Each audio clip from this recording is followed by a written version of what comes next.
Welcome to a very special episode of Red Moon Roleplaying, where today we are joined by a very, very special guest.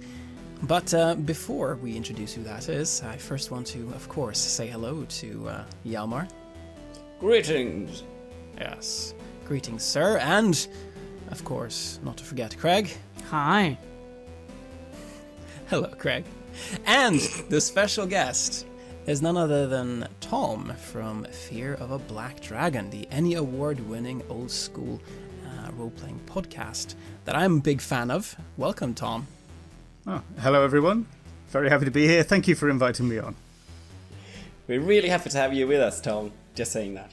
Yes, indeed. Absolute pleasure. Really excited. I hope I don't die too quickly. Well. It's OSR. No one dies in OSR, right? So, can you say a few words about Fear of a Black Dragon for those of our listeners who are not familiar with it? Oh, sure. It's a podcast, and it's about old school role-playing games, the definition of which, of course, is a little fuzzy sometimes, but we do our best.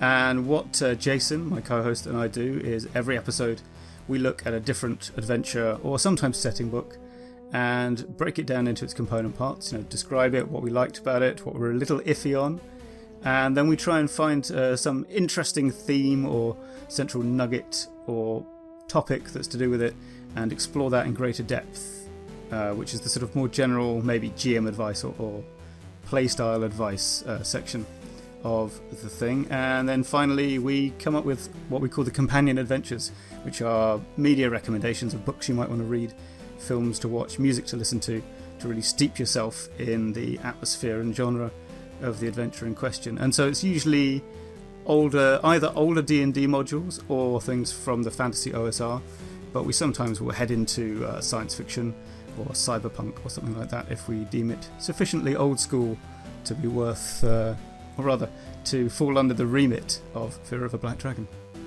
Indeed. And today we will be looking at a module, one of the early Dungeons & Dragons modules, and it's from the year 1984, which is the year when I was born. What is it that we're going to be playing today, Tom? We are going to be playing The Veiled Society, which is a city-based adventure. I think one of the earlier city-based adventures, at least for officially for D&D from TSR. And, I don't want to give too much away, but you'll encounter warring factions inside a kind of, like a medieval city-state kind of place, and get involved in some civil disturbances and daring do, and actually that's kind of all that happens, because it's a quite short adventure, although the page count might lead you to believe differently. But the back end of this book, for reasons I'm not entirely clear on, mainly contain cut out and fold together model paper houses that you're meant to use with miniatures to set the scene in the town. But since we're playing this online, I'm afraid that will not be happening tonight. Sorry. I'm very sad about that. That was a very, very fascinating part of this module, I have to say. Very interesting to see what TSR was trying out there. And yes, well, without further ado, I suppose, why don't you take us in, lead us into the adventure, Tom? Oh, with very great pleasure. Okay, so let's see. Now, the setting for this adventure is the city of Specularum, and we will begin with your characters arriving on the fringes of that fine town. Now, this is the capital city of the dukedom of Stefan Karamakos. It's where he lives, along with 5,000 other people. So it's quite a big city by the standards of wherever in Fantasyland this is. It's a city by the sea. It has a big port and a large river slightly to its east. It has a high wall with 24 impressive-looking towers on it. And the castle sits on a craggy, imposing hill overlooking the entire city. Just to the south of the city, I should add, is the Duke's private estate, which you and your companions will have been eyeing, perhaps with an impressed feeling, and perhaps a sense of yearning in comparison to the clogged, busy and dusty road that you are ambling along with a crowd of other people headed for the city. It's very crowded at the moment. It's a hot summer's day, and it seems that some kind of festival is on, and that's what everyone is trying to cram in there today. When you arrive, you'll find the streets are very narrow. It's full of winding, dark alleyways, and there's no sewage system, which becomes obvious as soon as you're downwind of the place.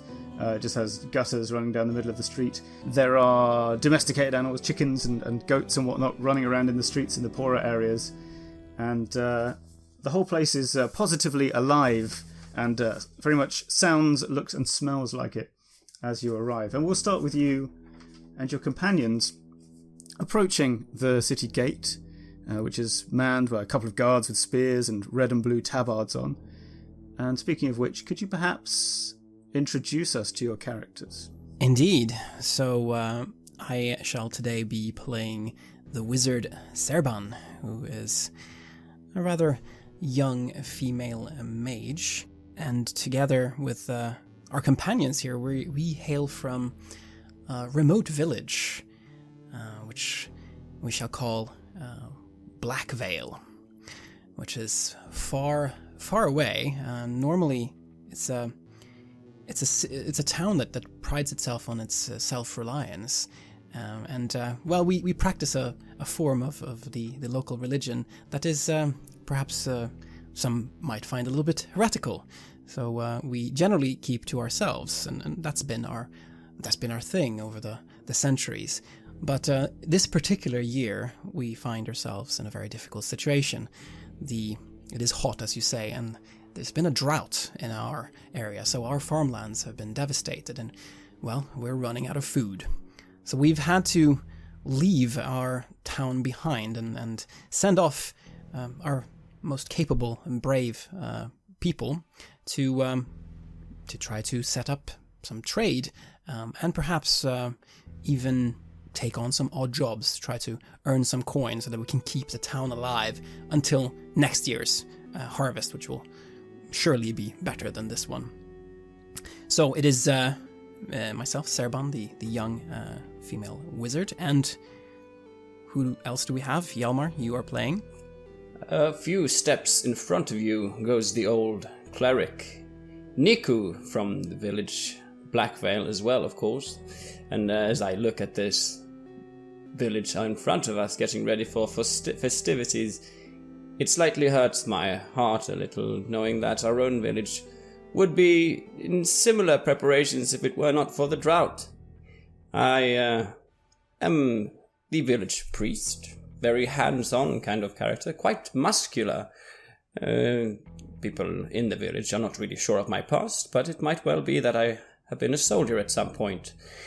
You never expected me to suddenly don that old plate armor that I've been keeping on a stand back home, always immaculately polished. But here we are, all of a sudden, walking together, hoping to find some sort of work at present as our rations are running low.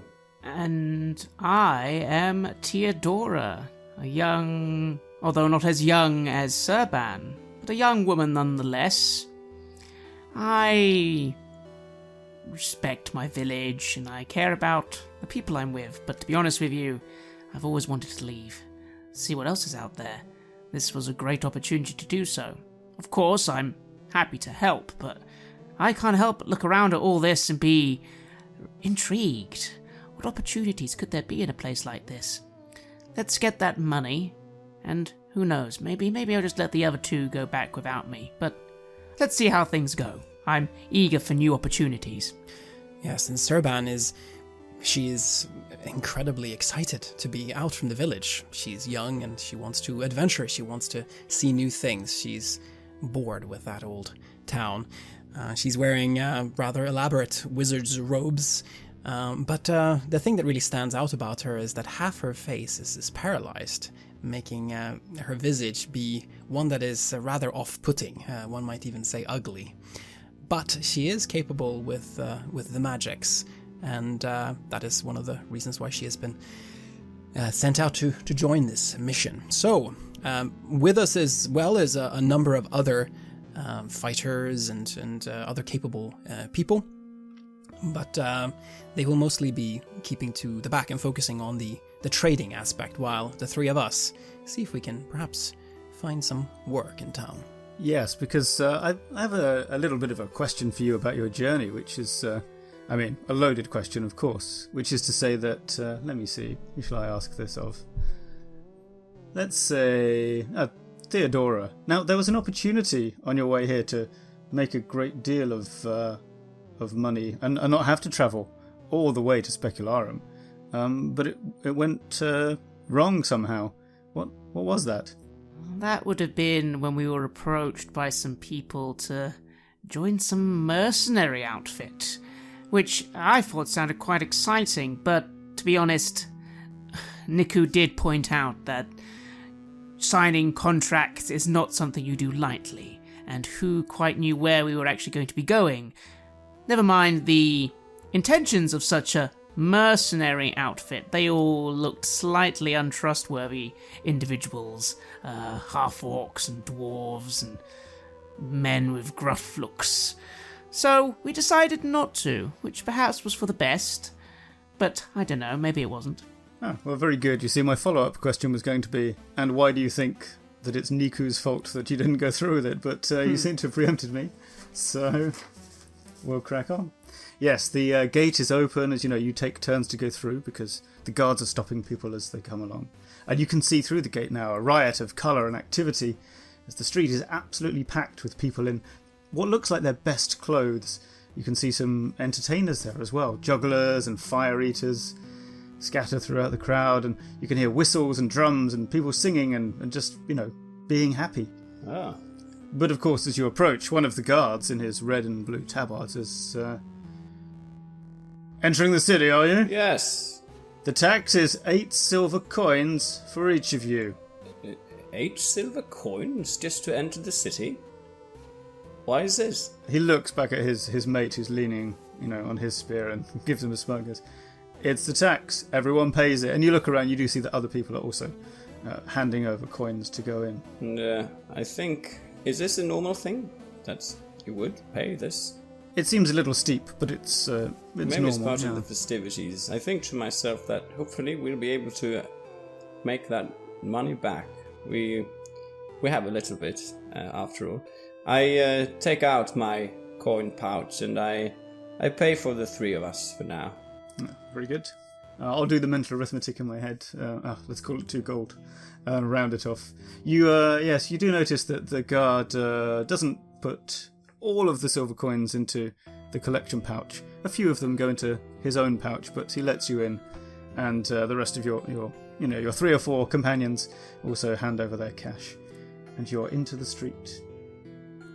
But that's not quite where it finishes. There are sort of a second tranche of guards, and they approach you and look at the weapons that you and your companions are carrying and explain that you must bind your weapons while you're in the town. Anything larger than a dagger, says one of them, it's got to be bound. We'll fine you if you find you've got a weapon that's not tied up.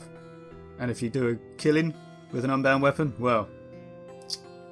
And with that, they start to, he and a couple of other guards, they start to grab, if you've got a sword or whatever, they'll tie it to its scabbard with some leather thongs, spears, or a mace that I think perhaps the cleric has, is wrapped up in cloth and then tied off so that you can't really...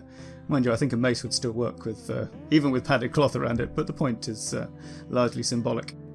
I would happily offer up my sword, but I'm hoping that my dagger that I keep hidden in my boot maybe doesn't get noticed.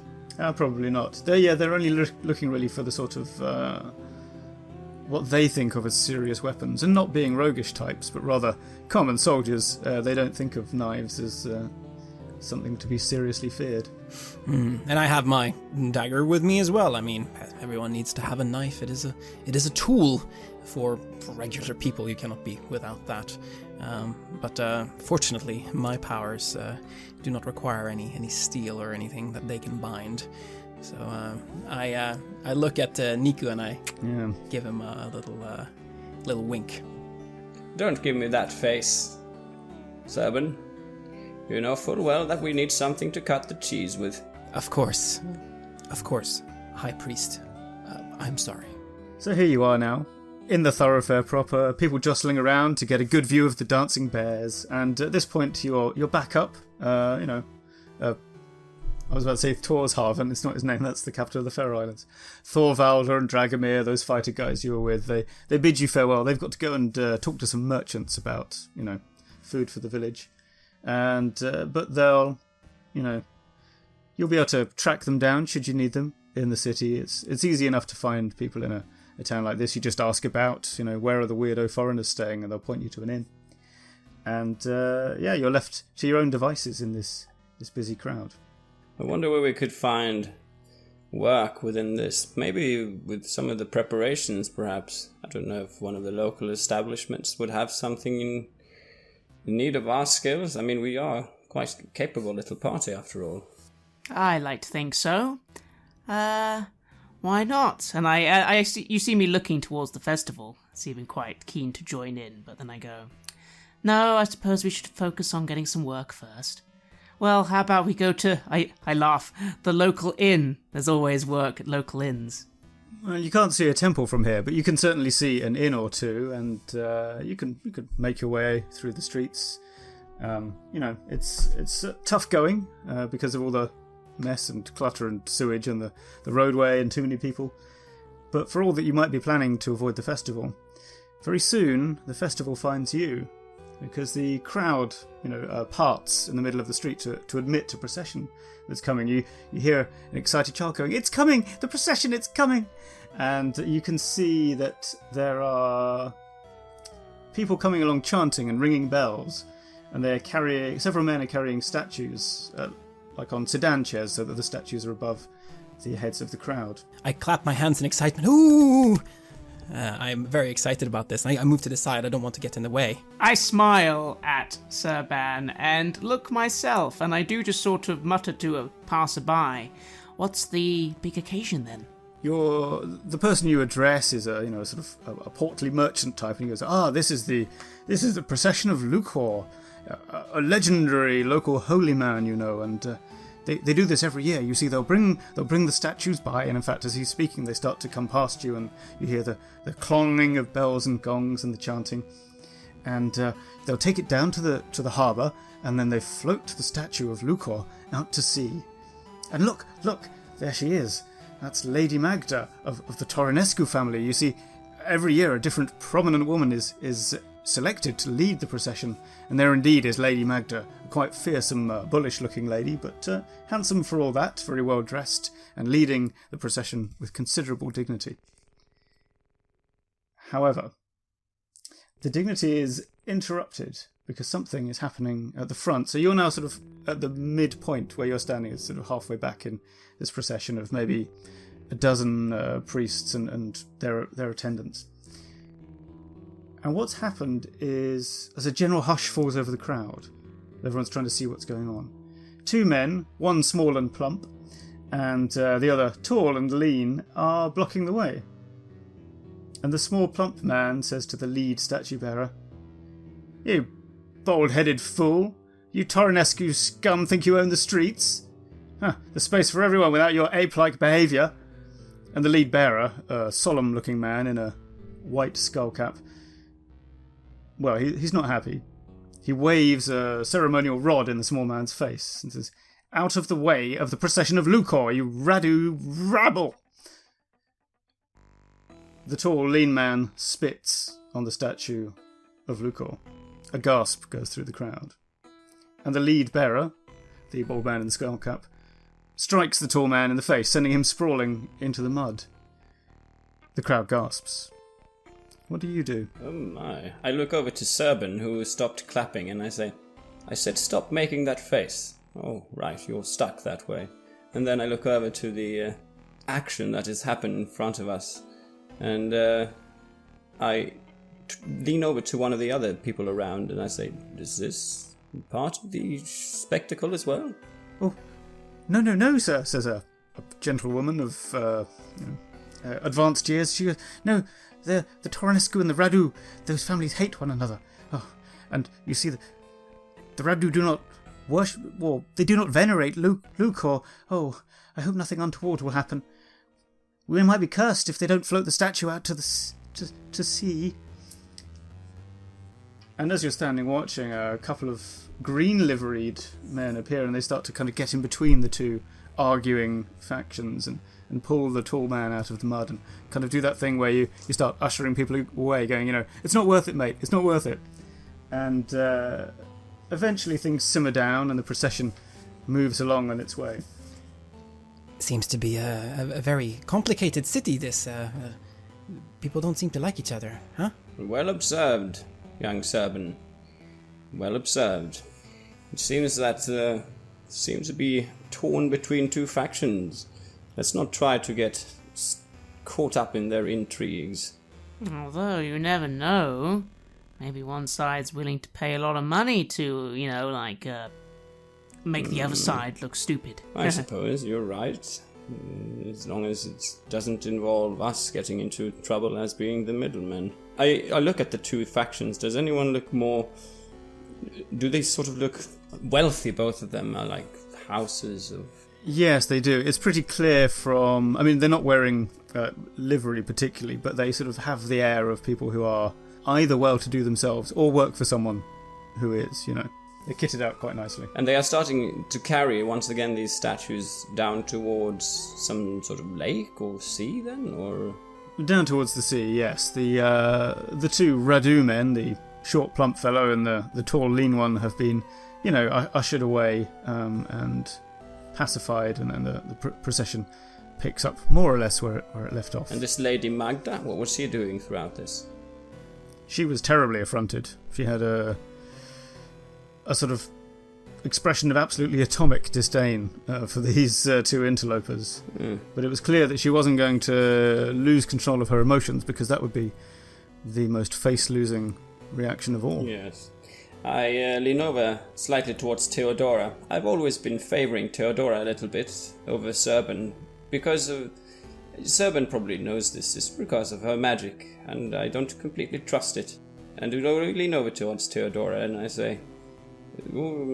this is interesting. Do you think perhaps this Magda that is leading the procession might be someone worth speaking with? Oh, I definitely think so, I say as I sort of take a moment to adjust my leather clothing. I'm actually quite a plain-looking woman, short blonde hair, not really well kept, being from a village and all that.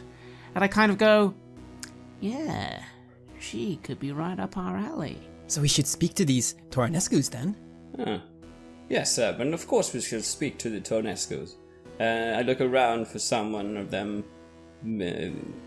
going around or passing by nearby. While he does that, I quickly go and find, I assume, a vendor of food who may be somewhere nearby, throw a few coins, and get us all a little festival treat, because I'm hungry. Sure. Well, I mean, there's all kinds of, sweet treats, or just a sausage and a bun, or what have you. Knock a gold coin off your purse, of course, because money is tight. But yeah, you can get some fun. Maybe something candied. It's festival time. Why not? Some candied pears on a stick. Exactly. And I get a big one for Serban, and even one for old Niku, and then follow him eating as we go to investigate. Sure. So what's your next move exactly? I intend to find someone of this family. Maybe they could introduce me to Lady Magda, and we could see if there's any work to be done for them.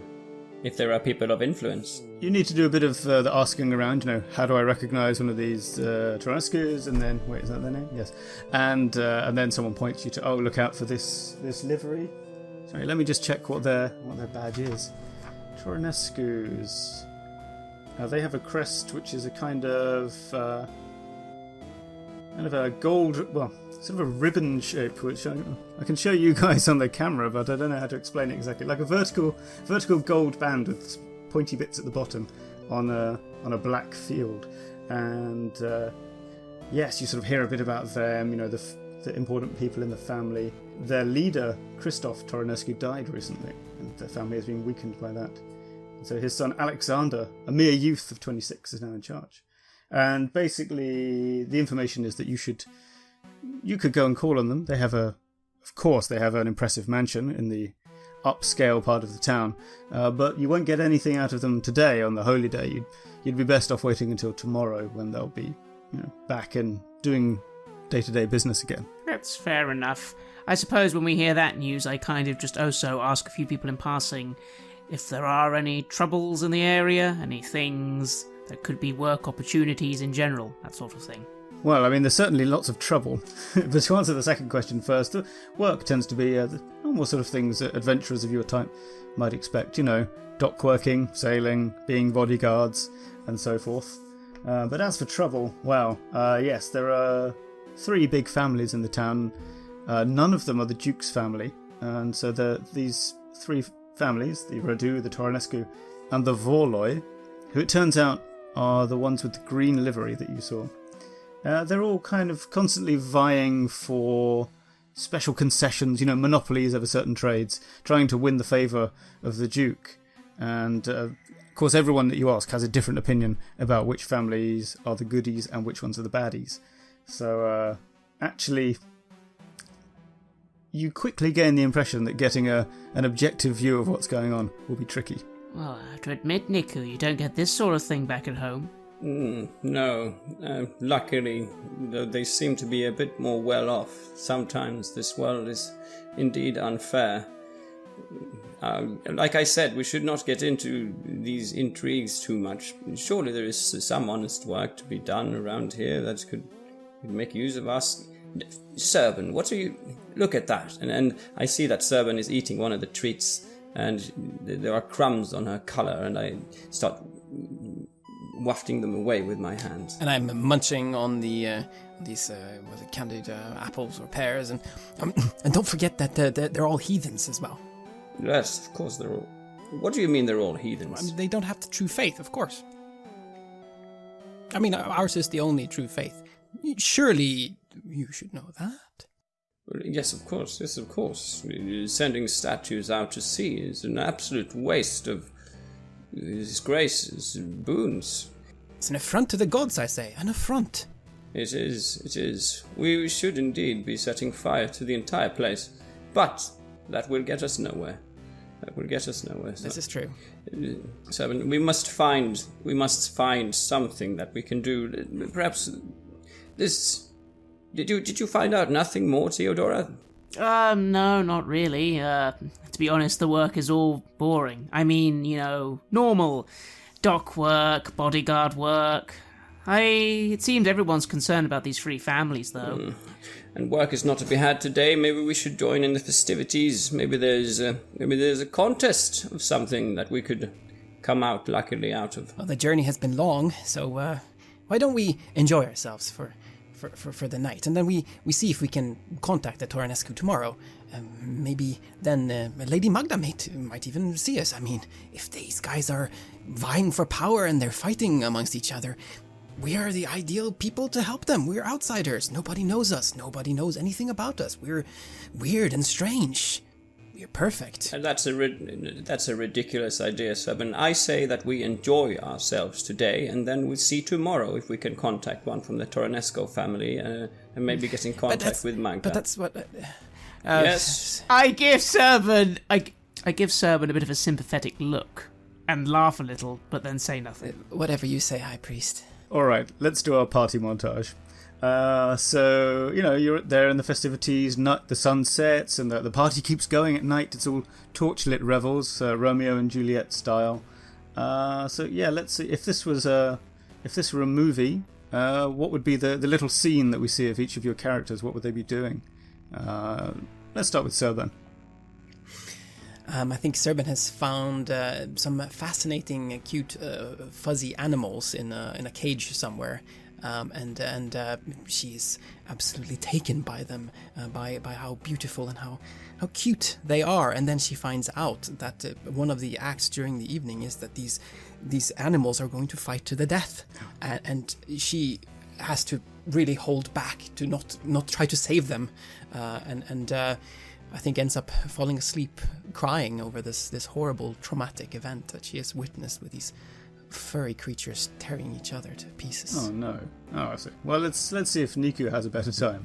I'm walking around. I'm not really that interested in the festivities, but rather anything that I could help out with. I am a bit bored, to be honest. So I'm any wood chopping or any reason to get out of this beautiful plate armor now that I'm not using it, to show my bare arms and help out with some physical labor. Oh yeah, I'm sure there's a few people who need some barrels of wine ported around or something like that, or some help assembling or disassembling some piece of woodwork that's been used in the festival. Yeah, I do that, and whenever I see a female looking my way as I carry these things with my bare chest, I wink at them and I flirt raucously. All right, what about Theodora? I go to the best tavern there is, pay a good few for a few rounds of drinks and food. After all, I am the one who carries the purse of the group, primarily. I am with my 32 gold. That's true. So, I spend enough to have a good meal, a good drink, and you see me sort of carousing with a bunch of men, women, just having a nice time, really. As I'm doing it, though, I am kind of playfully getting all the gossip of the town, mainly about the three families. I'm very curious. This is not necessarily who's good and who's bad, but just what are they like? Which one's the stickler for religion? Which one's the troublemaker? That sort of thing. Oh, that's a good question. Let me consult my notes. In the meantime, I think your carousing will cost you, I'm going to say 2d6 gold pieces. Does that sound fair? That sounds very fair. Okay, let's see what... Oh, yes, you go ahead and roll it. That's player interactive. I roll. Oh, no. 10. Ooh, oh, dear. 10 gold. Wow. Quite a night, but you're very much the belle of the ball. Well, at least everybody's friend for now. And now, are you going to... The best inn in town is the Bird in Hand, of course. Are you going to stay there for the night? The sad thing is they only have enough room for one, so your friends would have to stay somewhere else. I mean... Ooh, that would be fine, but I might try and see if it's okay for Serban to, she should stay with me, really. Oh, that's... I'm sure. Yeah, you could probably swing that. I mean, you've spent 10 gold on booze, so that's fine. You've also learnt that the Radu are kind of the business, the tradey family in the city. They control the waterfront and the shipbuilding business, and they're attempting, so the rumour has it, to gain control of the money lenders and bankers. But of course, that is going to be fiercely contested. The Vorloi, meanwhile, are they are sort of the upstarts. They were originally a family of merchants that have kind of elevated themselves just by having money to noble status, which of course is ridiculous. But it seems to have worked. So, they are the third faction now, which upsets both the Toronescu, who are the kind of fading, quote-unquote, real aristocrats, and the Radu, who just dislike them because they're rivals. But they are... They seem to be in favour with the Duke, but no one's entirely sure why. So if they are doing anything to help him, they're doing it under the table. Interesting. I confess it makes me wonder if maybe the Vorloi are the better people to approach. Being in the middle, they have the most to gamble. I'll let Niku know that later, but for now I enjoy my night and get our room ready, and do try and find out why Serban's crying, but I don't know if she tells me, so I'll let it be. I am completely destroyed, and you have difficulty understanding what I'm saying through my hulking and my face is all even more destroyed and red, and it's horrible, and I just fall asleep. Which means that I'll come back to Niku in just a second. But so Theodora, you're the only one that's awake, and perhaps, I don't know, having a last look around the common room of the inn before going to bed. If you don't mind me framing you that way. Yes. And a man walks by, kind of just as maybe look through the doorway at you. He's again a slightly portly fellow, barely. He shaved maybe a week ago, and he's drunk and rolling along and smiles and winks at you. And once he's passed out of the shadowy alley on the other side of the road, and you sort of think it's weird that you can't, that sudden realization that you're all by yourself. There's someone working in the tavern, but they're on the far side of the room and not looking in this direction. All the revelers seem to have disappeared. It's just you and these three shadowy, hooded figures that look at you. And then the portly man kind of does that thing, where you roll around on your shoulder around a doorway to kind of lean on it, and he is now clearly stone cold sober. And he says, So you're new in town, are you? You and your little friend? Well, that's right. Yeah, you look like you might be in need of a little bit of work. We've got some things that need doing. You look like you can handle yourself. I'm sure you want to help us. You staying here, bird in hand, is it? I kind of frown a little, my finger twitching a little, knowing where my dagger boot is. Yeah, for the moment. Who's asking for help? Me and some interested friends. Listen, be a good idea if you don't leave here for a little while, but we'll drop by and see you tomorrow night. Yeah, catch. And he throws you a small leather bag. And of course, as you... Actually, I imagine you catch it rather smartly, don't you, Theodora? Yes. Yes, of course. And as you're catching it, of course, you have to look at it. And when you look back, you see that the three hooded men are melting away into the shadows. And the large fellow has already, sauntered out of sight. The bag, for what it's worth, holds 20 gold pieces. 20 gold pieces. My eyes widen a little. This is good. I feel a little bad that I might have just agreed to something. I didn't quite know what I'm getting into, but we are here to get money. This is money. This is fine. Yes, I'm sure there are no strings attached to that money. Let's cut across to Niku, who sadly will have to stay somewhere else. I'm going to say perhaps the Nightingale Inn. Yeah. And yeah. I mean, I've been mingling with the other people who have been doing different kinds of manual labor during the day. I've been going around, perhaps staying with some of them that I thought were particularly nice, and I either take in at an inn or if I'm offered anything else, I'll take that as well. Well, I think it's most likely to be an inn, and you're with your new friends who we don't need to name right now. Yeah, you pick up a gang of 4 or 5 people, and as you're sitting down enjoying another ale or wine, there's a scarred man kind of comes in. He's wearing like artisan's clothes, or craftsman's clothes rather. Not a labourer, but not a posh person either. He goes, "You there, the big lad. You want some work? I'm looking for strong bodies, and I noticed you hauling them crates out there just now." Yes, of course. Well, tonight, or? No. I'm looking for someone I can trust to do a little bit of delivery work.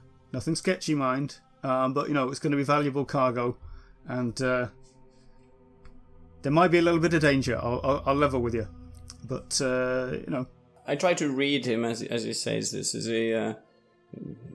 he look like he's up to no good, a shady business sort of character? Yeah, he seems like he's pretty much on the up and up. He's a bit scarred, he's a bit seasoned. Well, I like people who have done stuff. So yeah. I sit there and I contemplate it for a bit, and then I nod and say, "Oh well, very well. Delivery work, you say? Where will I find you, or where will I find the job?" Well, you can ask for me down at the docks. I'm Theosius, the shipwright, and or I'll come and find you here if you're staying here. Well, look, sign of good faith. Here's three gold crowns for you. Buy yourself another nice drink, all right? Right then, I will at that, and I show them to the bartender, rubbing them together. And Theosius, he won't hang around, but he'll sort of slap you on the back and tell you to have a good night and head off. All right then. Morning breaks. I guess maybe at least one of you has a bit of a hangover. Only a little. Yes. But there you go. I'm still sad, but not hungover. I don't drink. But you could still have an aching head from losing all that water from the tears. There was a lot of water lost, that is sure, to be sure. But as Serban wakes up, I'm there to sort of wince a little and be like, "Come on, Serban, I've got some good news, and I'm going to get you a nice breakfast. How's that sound?" Oh, that sounds good. I'm not over what happened yesterday, but okay. Today must be a better day, and maybe we will find work. We will find what we're looking for. I can't wait. Well, I may have already got us something, but let's see what Niku has to say. And I suppose we'll go and have a quick breakfast, and I'll go out. And I think Niku probably let us know he was staying somewhere else, right? Yeah, or he could come and meet you at the Bird in Hand, and you could have breakfast together, or you can meet us. Early riser. I'll probably be there as you come down. Let's say that. Niku, good news. Come. First of all, let's have some breakfast, and then I have something to tell you. I may have got us some work. So, you're halfway through breakfast when an old lady in the black dress of a widow bursts in, looking frantic, and says, "Please, can someone help me?" And the innkeeper, who's looks up from where he is and clearly recognises her and hurries over to ask what's the matter. And she starts, to be honest, she starts babbling about some nonsense, sort of, "There are demons in my house. I hear their voices at night, and now during the daytime as well." And he starts to kind of calm her and pat the back of her hand gently and say, there, why don't you have a sit down, and so on. Demons, you say? I go over to her. "Maybe I can help you, my lady. I am a cleric of some good faith. Perhaps you want me to take a look at your house?" "Oh, if you could, sir, please. I'm sure there's something living underneath the house where the cellar is. I used to hear it moving sometimes in the day, but at night mostly. And then just a few minutes ago, I heard voices, actual voices. I think they were calling my name." Oh. Voices, you say? Where is your house?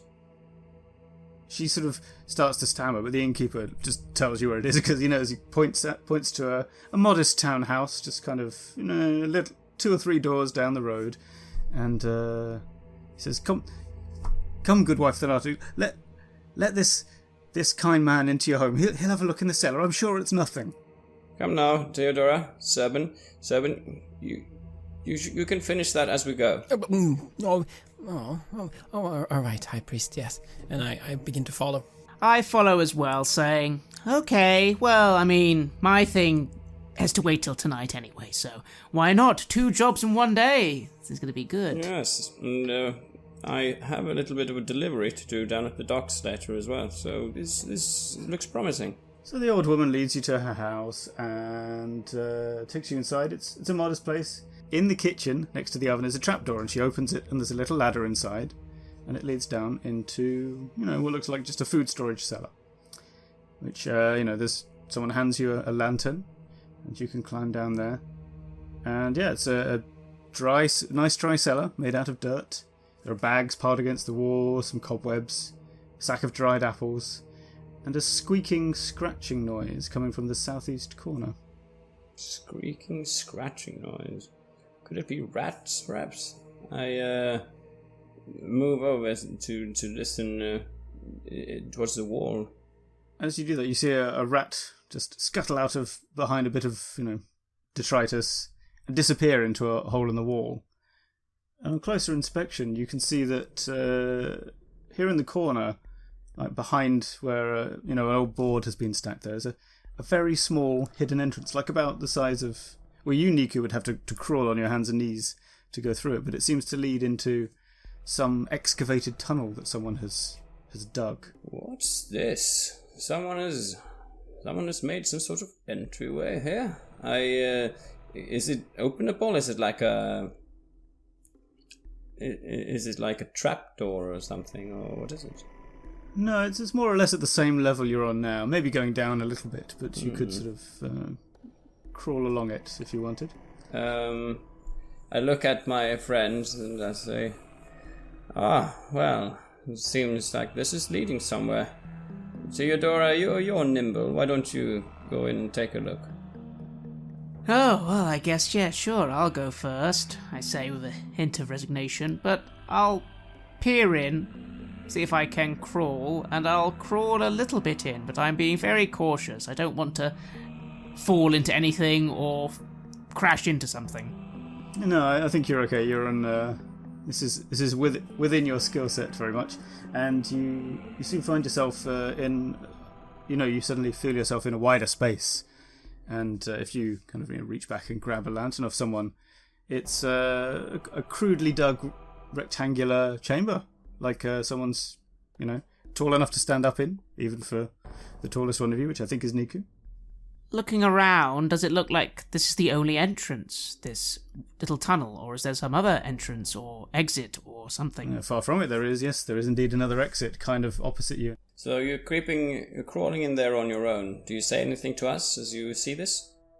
I say, well, guys, it seems to lead to another room back here, and there's exits. Indeed. If I didn't know any better, I'd say it's some sort of secret room or passageway or something like that. I highly doubt it was demons down here, Niku, but she said she heard people's voices. You hear a bit of noise as I come crawling and come into the little square chamber, stand up myself to have a look around. Is it lit in any way? No, you have to bring your own lighting with you. But yeah, you can see another very narrow, crooked tunnel leading off kind of to the south, and you'd get a definite sense that this is only part of a whole little warren of tunnels and chambers down here. It's a bit dark in here. Serban, do you have any of those fancy light skills? Oh, certainly. I mean, maybe there's treasure there, but is the lantern not enough to light things up, or would you like me to use my power? No, don't use your filthy powers in here, I say, and I bite back on what I earlier thought of was a good idea. And I hold up the lantern, looking around. My powers are not filthy, I say to myself. I listen around. Is there any noise coming from any of these pathways?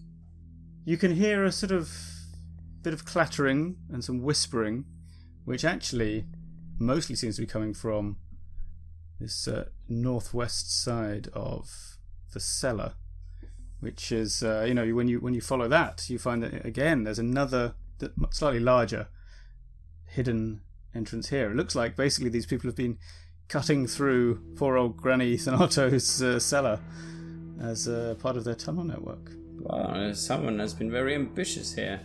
This must serve some sort of purpose. I only wonder, is it wise to keep going, Niku? Could be anything down here. Kobolds, orcs, giant 10-foot ogres. Demons! There could be demons! There could not be demons, Serban. I think your assessment, Theodora, is more appropriate. Yes, possibly kobolds and orcs, but no. What I don't see is the benefit of this. We could just report to the old black-dressed lady and then go back and do some honest work instead. I would be prone to agree. I mean, there's clearly something down here. Maybe people should know about it. Yes. What do you think, Serban? We need to explore this. This is a chance to find some treasure. And it's so exciting. It could be all kinds of secrets here. We could learn so much that we cannot learn at the top level. Well, Serban, I agree, but later maybe. I mean, we've already got some good work. Not to mention, I already got 20 gold just for having to wait till tonight. So... We're going to need a lot more than 20 gold. A lot more. Do you start walking off, perhaps, Serban? Well, I actually start moving forward, yes. I'm not content with leaving this wonderful discovery behind just because you have something else to do. There is things to be learned here. There might indeed be something very, very important down here. So I start walking off. Follow me! Serban? Oh, curse it. Oh. Which way are you walking off, Serban? So we're now located on this map. We are at number what? More or less at number 5, I would say. More or less at number 5. Well, in that case, I suppose I shall be walking towards what is south on this map, because that looks exciting. I see. Yeah, so you, now, there's a fork in the tunnels here. I don't suppose you favour one direction over the other, left or right? Well, I suppose left. All right. So yes, you follow these crooked, strangely dug tunnels. It looks like this must have taken a very long time to dig out. In places, there are proper wooden beams in here to support the thing. It's an engineering project. And at length, after a couple of dead ends, you find yourself in this looks like, again, a properly constructed room, like someone's cellar, much like Granny Thanato's that you just came from. And along the north wall of this cellar is a large pile of dirt. And near the open tunnel mouth is a small wheelbarrow that's full of shovels and pickaxes. And you can see a pile of wooden beams in the centre of the room, like quite neatly stacked there. And in the southeast corner is a ladder leading to a trapdoor in the ceiling. Can I just check who is present? Is it just Serban at this time? No. I would have run after, probably a little more quicker than Niku. I would be going after, being very curious about this myself, but not admitting it, least of all to Serban. So I'm telling her to, no, stop it, you stop, don't go further, don't. But I don't sound very convincing when I say it. Yeah, fair enough. The reason I ask is because as Serban arrives in this room and perhaps casts the lantern light over these objects, there is a scraping of wood on wood, and a ray of light shines into the room from a crack in the ceiling, because someone is opening the trapdoor. Serban, what do you do? I need to hide. I start to find somewhere to disappear out of sight, because I don't know who this is, and we might be trespassing. Sure. What, do you douse the lantern, or do you perhaps try and cover it with a cloak, or...?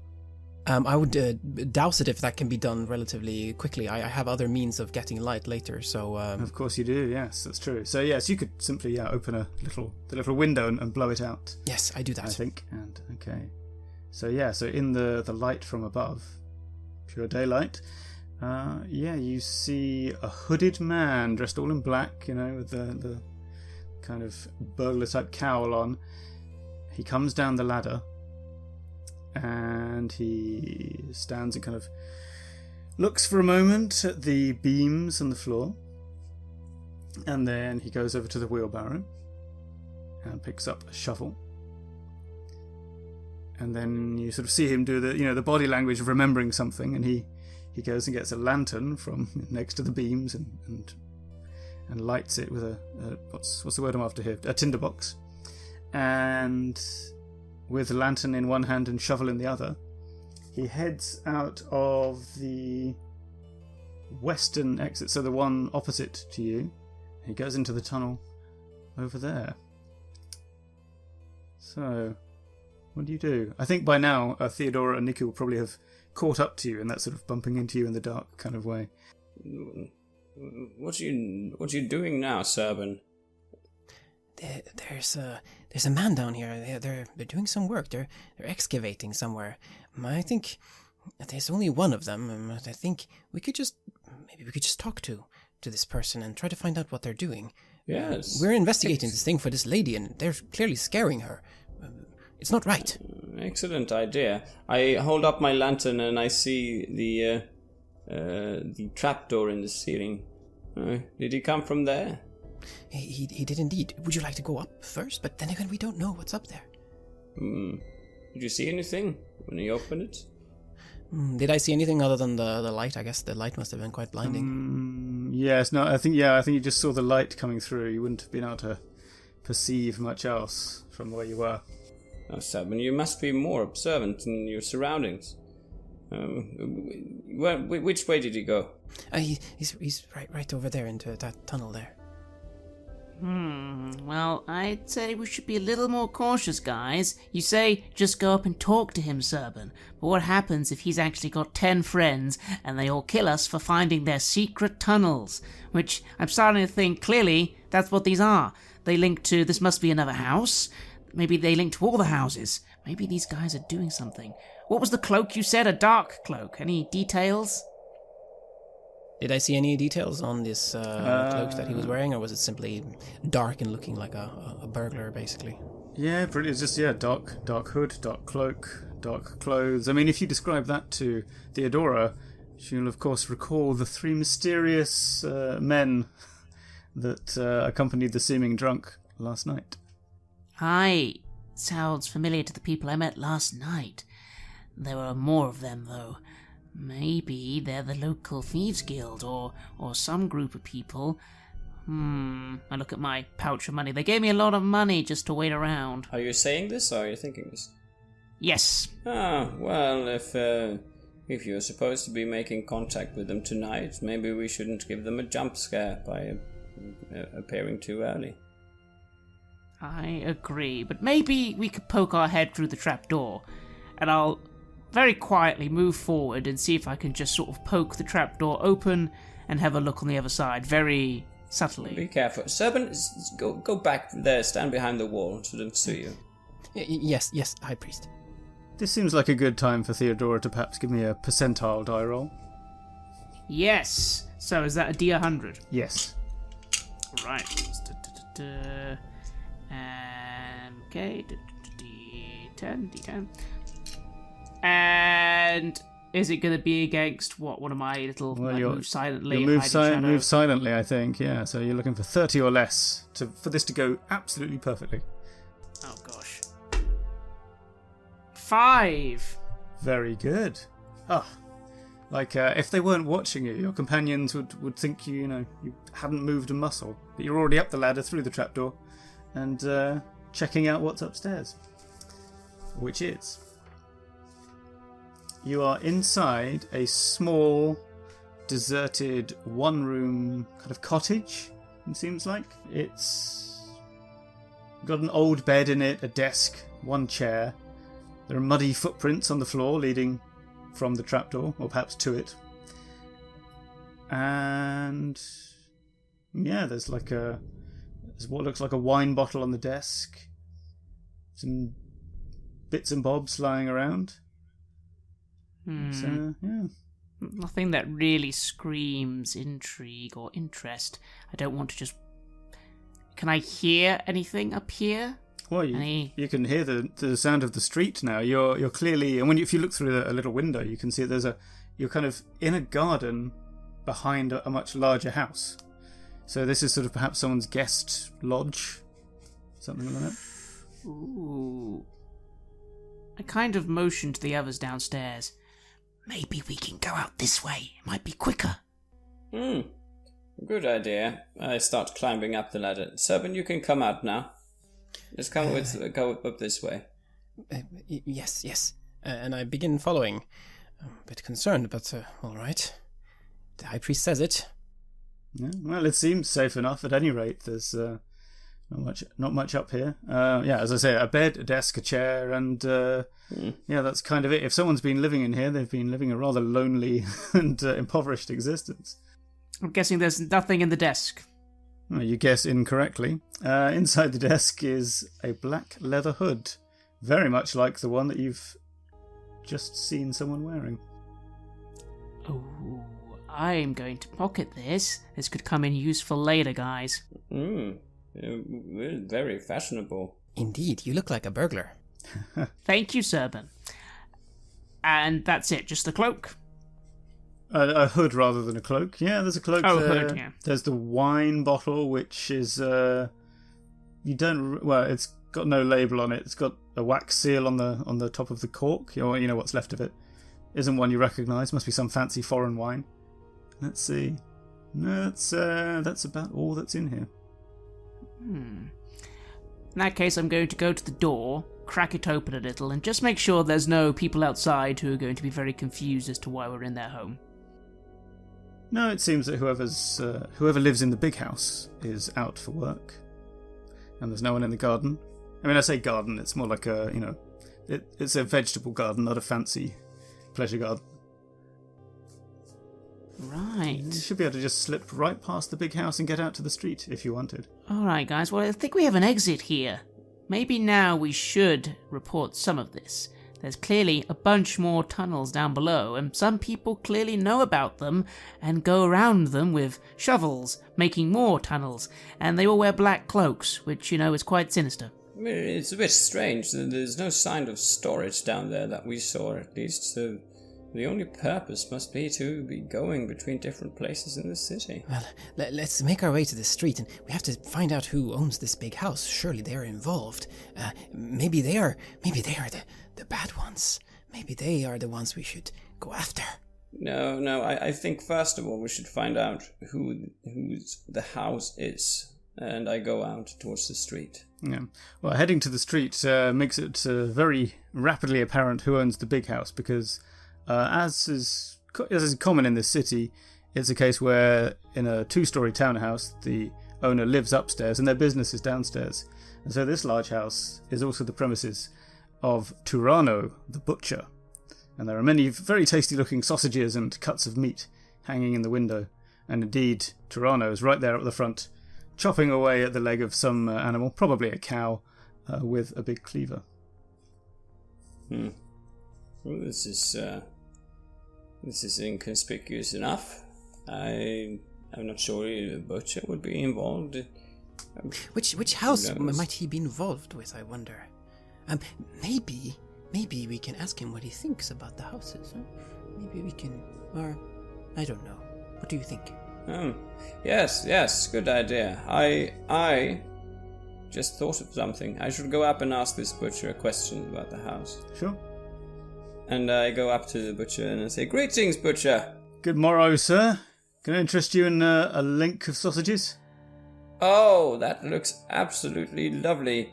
Though we are visitors in town, I'm afraid, and we don't stay at a place that we could cook them ourselves. Is this your house and establishment?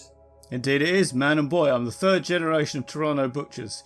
Many a secret recipe I know as well. You won't find a better meat pie anywhere, frankly.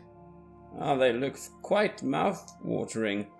I see that you have an extra house there on the side. You don't rent lodgings, do you? We were just travelling through and was wondering if there's anything. Oh, yeah, the guest house out the back. Yes, you could rent that. Indeed, you could. Had a fellow in there. He left a couple of days ago, so it's free. It's free right now if you want to have it. Just the 1 bed though, so you know. All right, that's okay.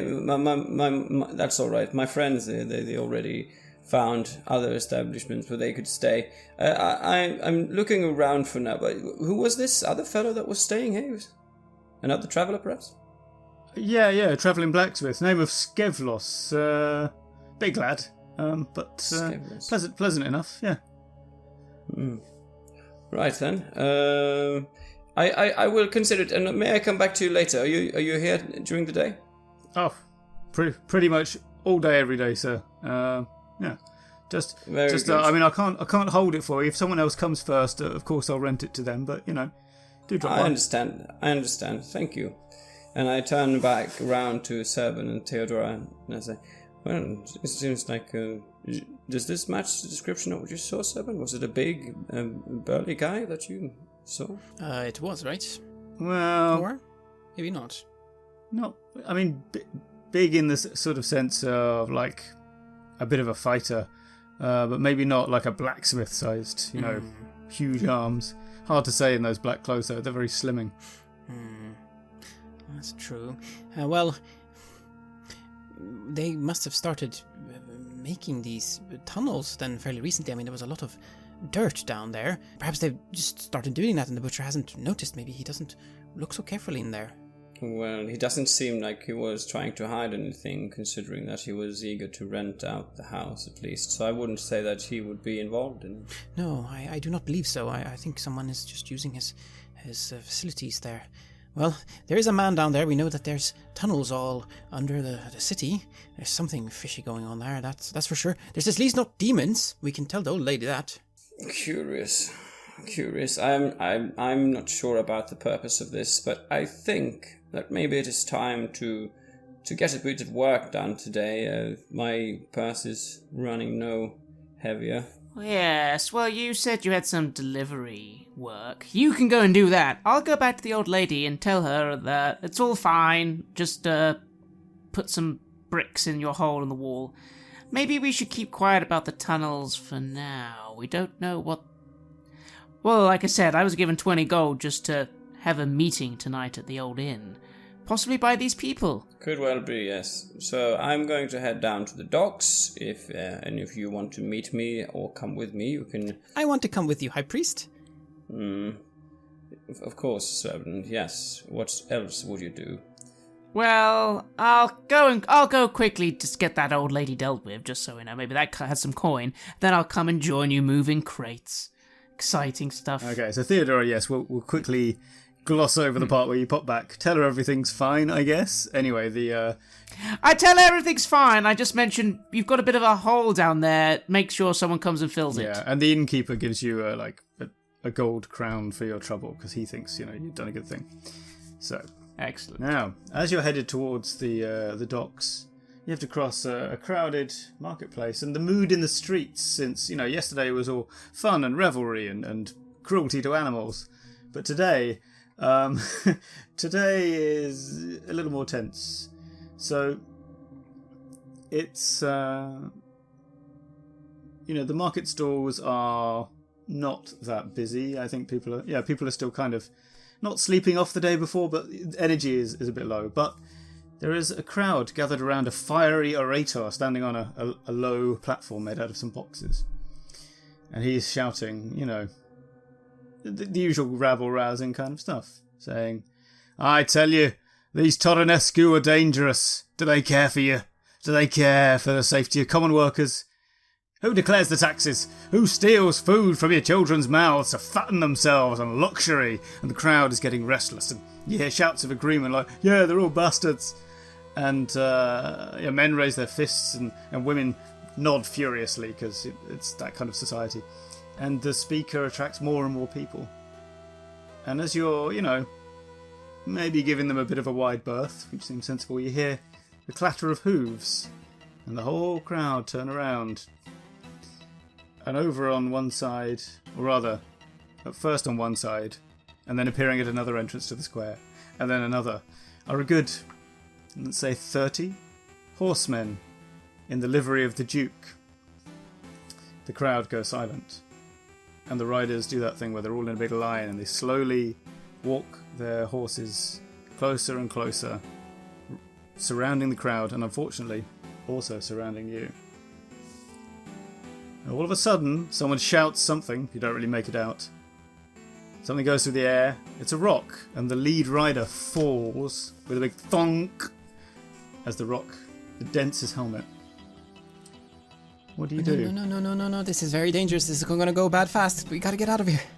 I try to get us out of the way of this impending fight.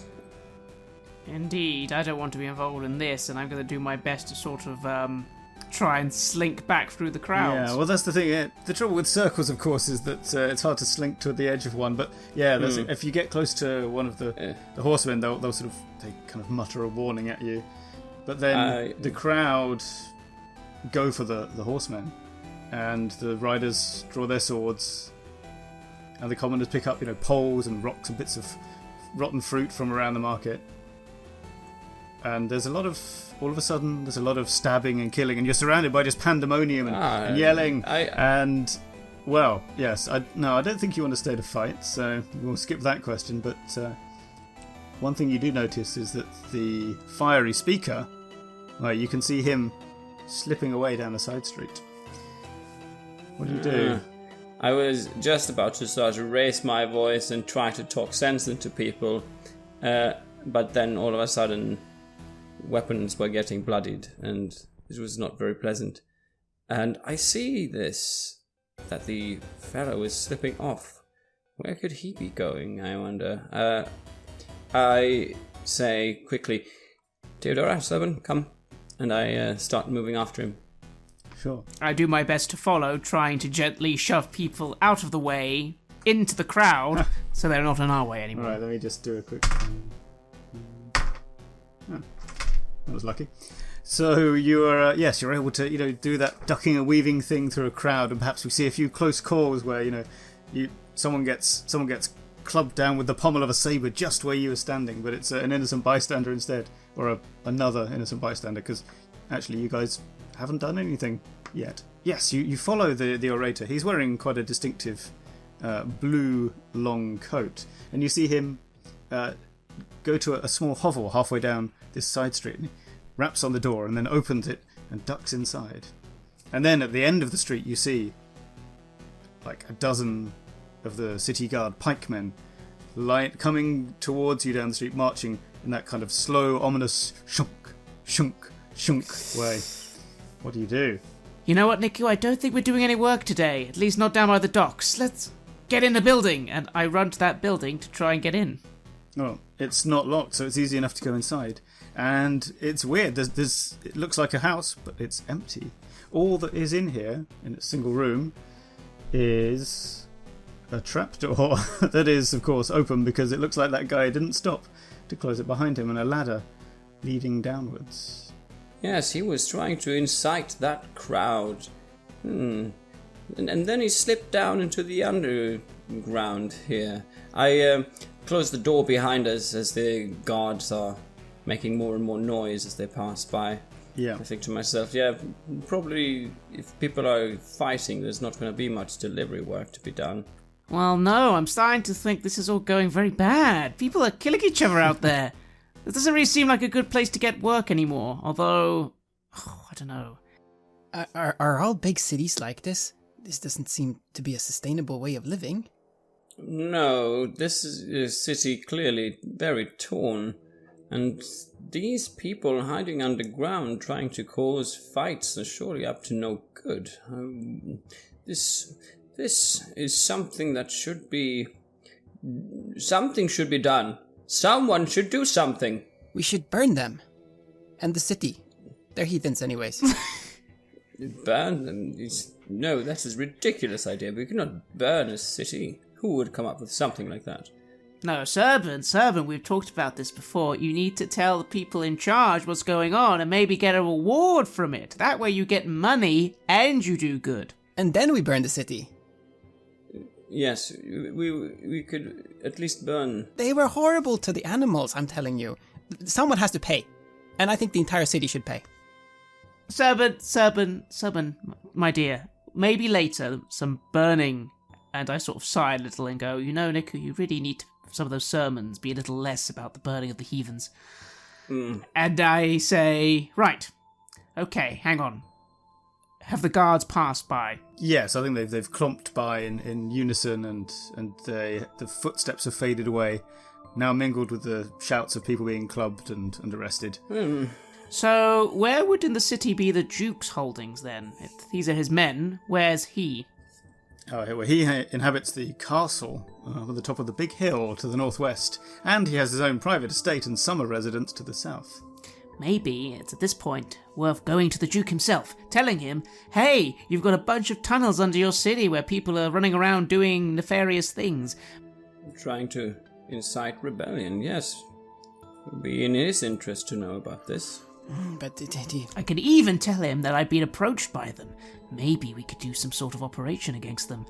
There could be a lot of coin involved. But isn't it his people who are murdering all the civilians out there? Well, the civilians were the one who cast the first stone. Yeah, but I mean, there's a difference between a rock and being clubbed to death.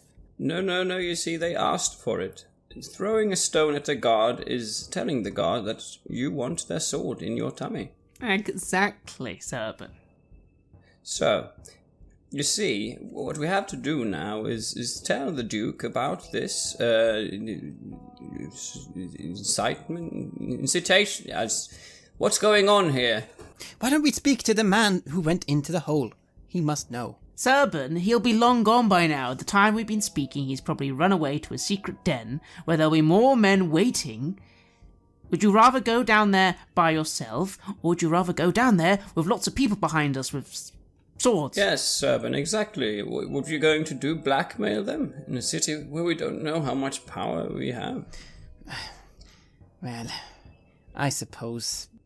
Or are you going to offer your services and trying to go out and make people fight themselves? Well, I was thinking maybe we could, eavesdrop and find out why they're doing what they're doing, who they are. If we have more information, then perhaps we can use that. That can be our weapon. Well, how about this? Maybe we should lay low, because I don't think any work's being done now for the day. Maybe we wait till this evening when they're going to come to us. I've already agreed to meet with an individual who probably works for them at the inn. Well, we can do that, and then you can find out what their motives are, and then we decide ourselves if we want to report it to the Duke or not. Exactly. Yes, that sounds fair, though it is regrettable that I won't be able to do any work by the docks. delivery work. Do I completely rule this out? I won't be able to do any work. I think that's fair, because there's there's a big riot going on now. Once you poke your heads out of the door, you'll see there's mayhem out there, and yeah. Maybe we should go down here and try to find another exit, which is not in the middle of this chaos. That I could agree with. Let's see if we can trace our way back to the old lady's, which was quite near the inn.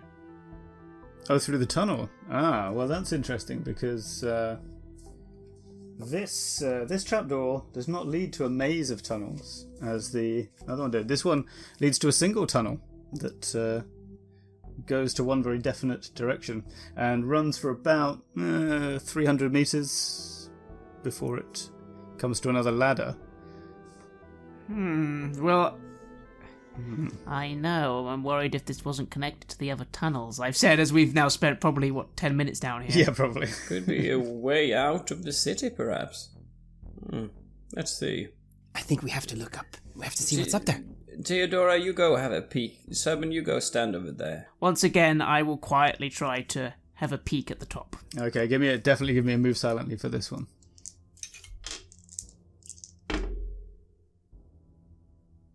$41. There is still a chance that the fellow up there is surprised. Let me see. He is surprised. So, that was lucky. Let's see. Yes, you see, it's the orator. He's still up there. Looks like he's in another basically empty hovel. It looks like they're just 2 points used to get from different parts of the city. And he has the air of someone waiting for a contact to come and tell him everything's okay. And at the moment you pop up the trapdoor, he's opened the door a bit to peer into the street. I kind of look at him for a moment and have a very last-minute decision that I make. I quickly I dip down a little, reach for the black hood in my backpack, put it on, and then tell Niku and Serba just like, "Wait here, listen, just wait here, shh, shh, shh." And I walk up with the black hood on and say, good.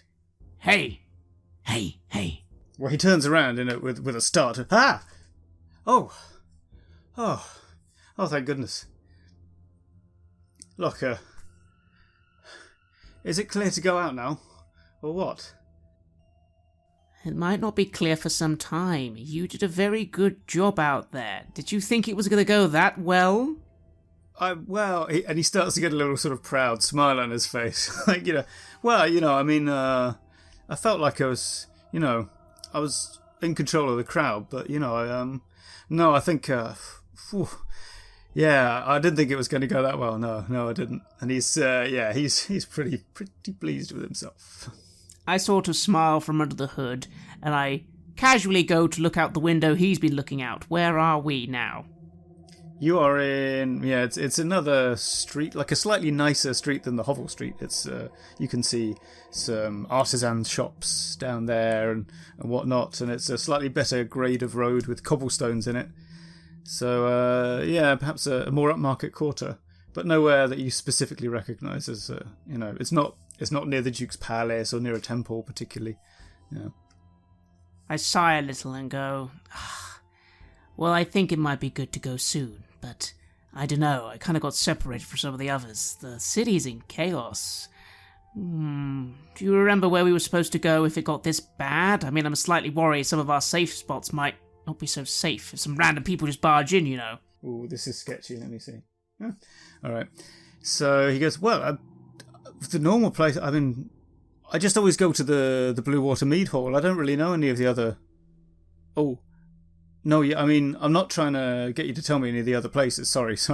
No, but that's where I'd go. And then he looks a bit nervous, like you outrank him and maybe he's talking out of turn.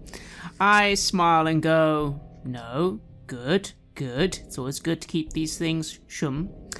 All right, well, remind me though, what was it you were doing later? I don't think we've actually met before. I'm a bit new to this. He sort of he looks at you like, if you hadn't mentioned that you're new, how would he know you're wearing a mask? But he goes, well, I just go to the normal meetings. I'm not one of the...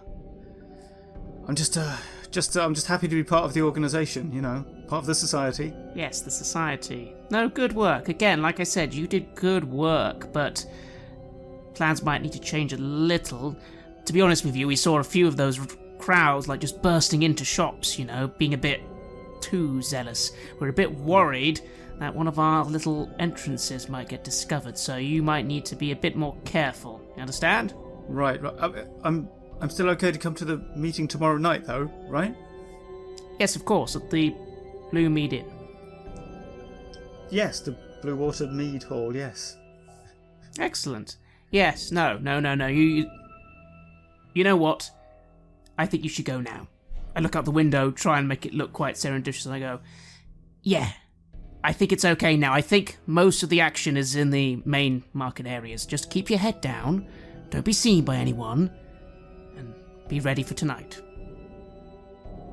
All right, I'll, well, you know where to find me, and he kind of, he just looks really serious and determined, and leaves the house at a run, and sprints down the street, which is not that inconspicuous, but, I let out a little sigh of relief, take off the hood, and go back to the trapdoor and go, Guys, I found out some stuff. Quick, come up. Ooh. I immediately start climbing up. Now, And I push you gently to the side, servant, so I can go up first. you notice something interesting about Theodora when you get up there, which is that for some reason she's normally blonde, but she has several strands of red hair in her hair. Must have come out of that hood. What's this? And do you still hold the hood in your hand, or? I do. I kind of look and go, oh. Let me have a look at that. And I look at the hood. Is there any? Yeah, there's a bit more in there. Yeah. It's coming from someone. Seems like some red-haired person. Are they long? Is it long hair? It's longish, but yeah, you would think that it's not a woman's hair, because that would be longer in this community. Yeah, so probably a man's hair. Yeah. Interesting. And I hand it back to Theodora. Well, spill it then. So, he's part of some group called the Society. That's what they're calling themselves anyway. This was all part of a plan. He was supposed to do what he did. He was very happy when I told him he did a good job. What a moron. And then he let loose that they meet at a place called the Blue Mead Inn. They're meeting tonight, which, to be honest with you, makes me think that maybe we're going to be invited to the meeting? Because if the guy's hiring us to do something tonight, I don't know. Are you sure? Well, if you say so. Meeting tonight. Well, that sounds interesting. Blue Water Mead Inn. The Blue Mead Inn. Blue Mead. Blue Water Mead Hall. Yes, you were. Blue Water Mead Hall. Yes. The Blue Water Mead Hall. Yes. And very well. Is that where you were told to be meeting them as well? Yes. I mean, there are other places. Obviously, he didn't want to say where because he seemed to think I was superior to him. So obviously, if you wear one of these hoods, you are the big boys and girls. And he was doing his test of fire, his trial by fire. I'm while they're speaking, I'm thinking like red hairs. These red hairs, it stood out. Is that like a common, like you see red-haired people all around?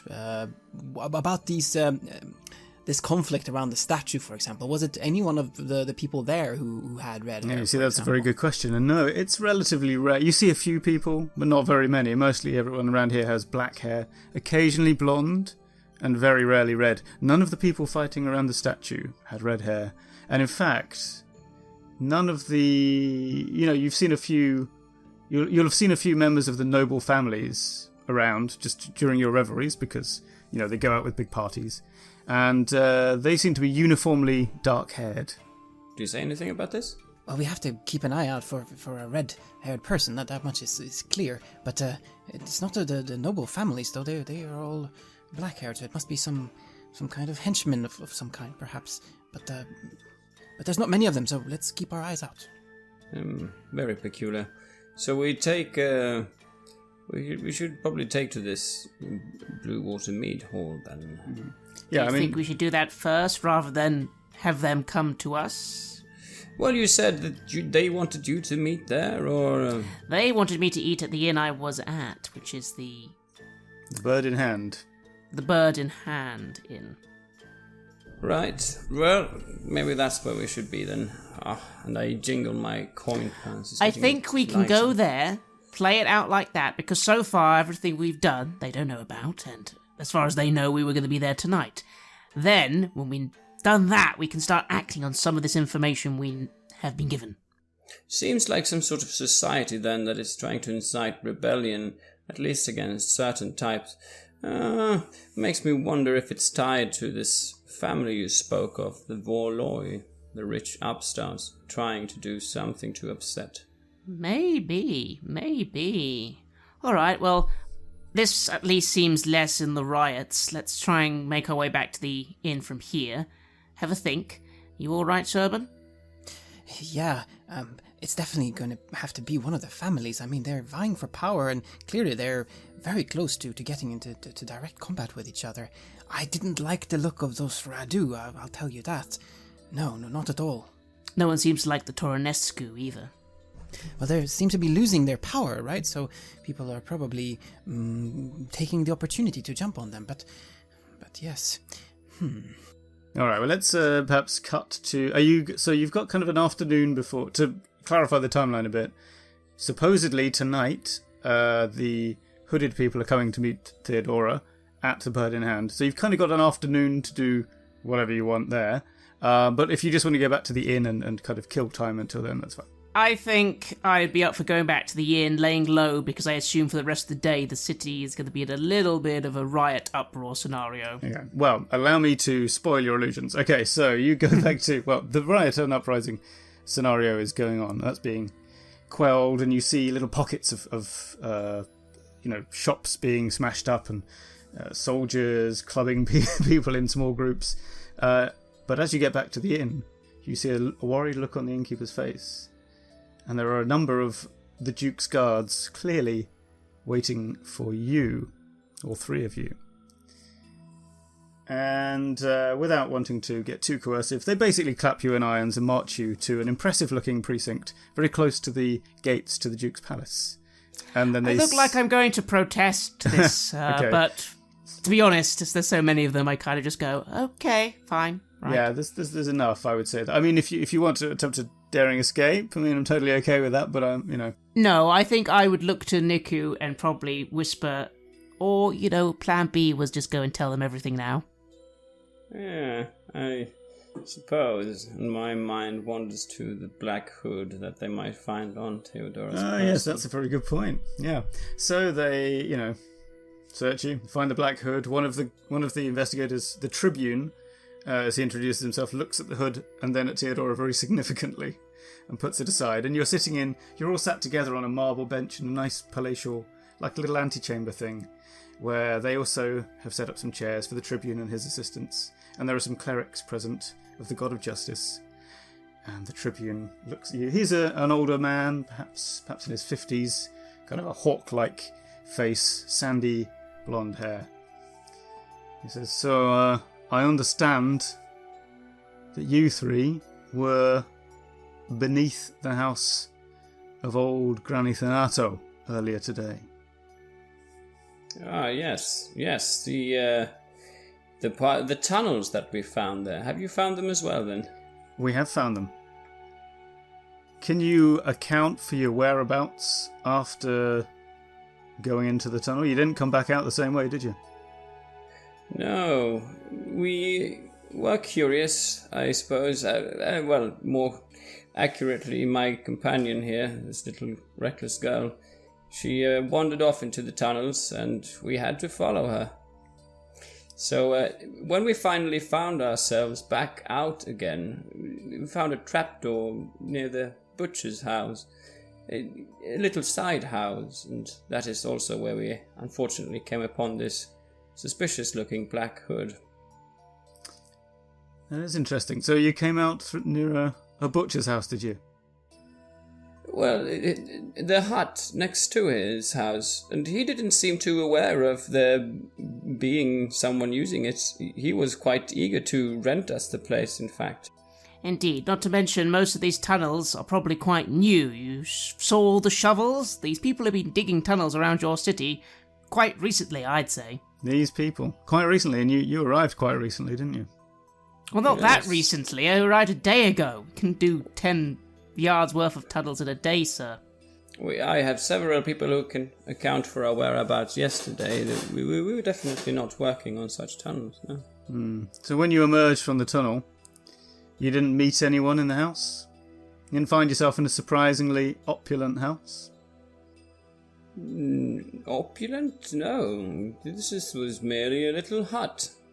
There was no one there. It was near a nicer house. Again, the butcher, I think, works near a big house. We didn't know whose house it was. Oh yes, that's true. There was this rather big house next to it. But I thought that was the butcher's. He looks across to his assistant, who looks back and kind of shrugs and says, fixes you each with a level stare in turn, and says, earlier today, we discovered signs of a struggle and violence in the Vorloy house.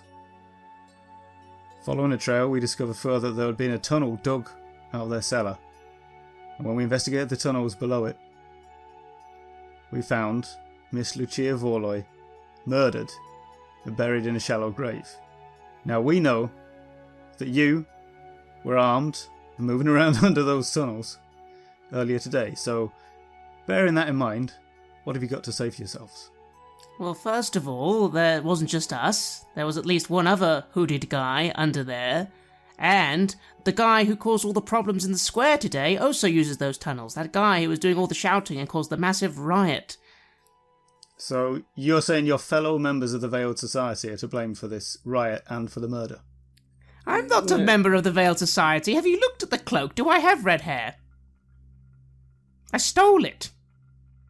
Yes, my associates here saw it fit to take this as a part of our investigation. We were planning to report this to the Duke, but we weren't sure if we were getting our hands too deep into something that we might have better left alone. This is a very unfortunate circumstance. I did not realize this Vorloy lady herself had been killed. That's horrible. Do you know how she was murdered? He looks at you, Sir Ben, and says, "You've been very quiet."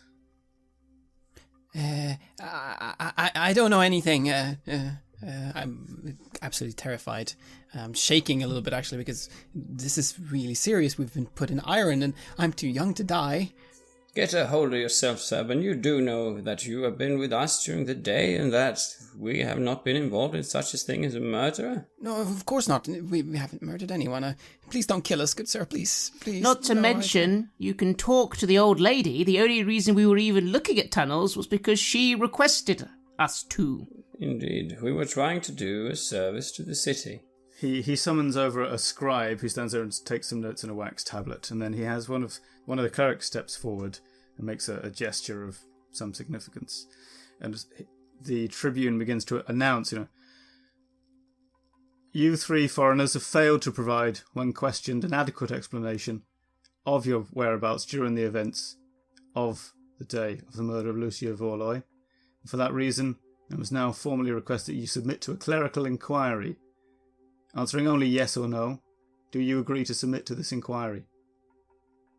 I look a little bit tongue-tied at the idea of just saying yeses and nos, but then I kind of go, oh yes. Yes, an inquiry, of course. Yes, anything. Okay. So the clerics start to chant, and there's a weird humming, buzzing in the air, and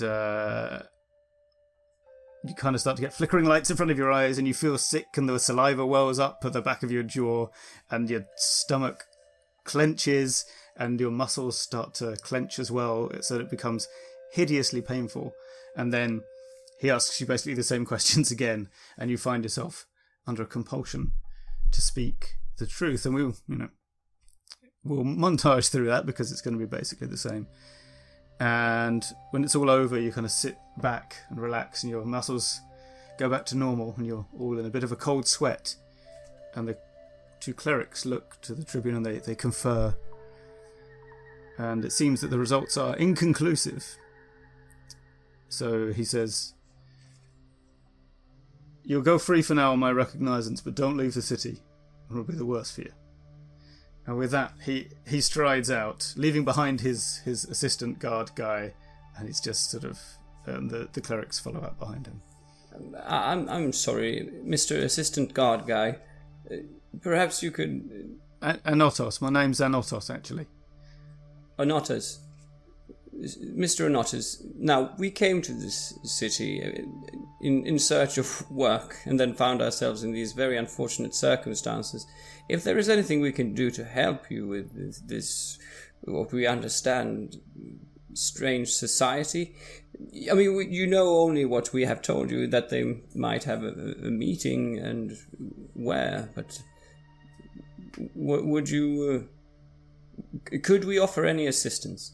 He starts to unlock your manacles, and he says, "Listen, I think you didn't do it. It doesn't make sense that you would have done it, but fact is, they'll put this on you if they can't find the real culprit. So yeah, I reckon it's a good idea if you...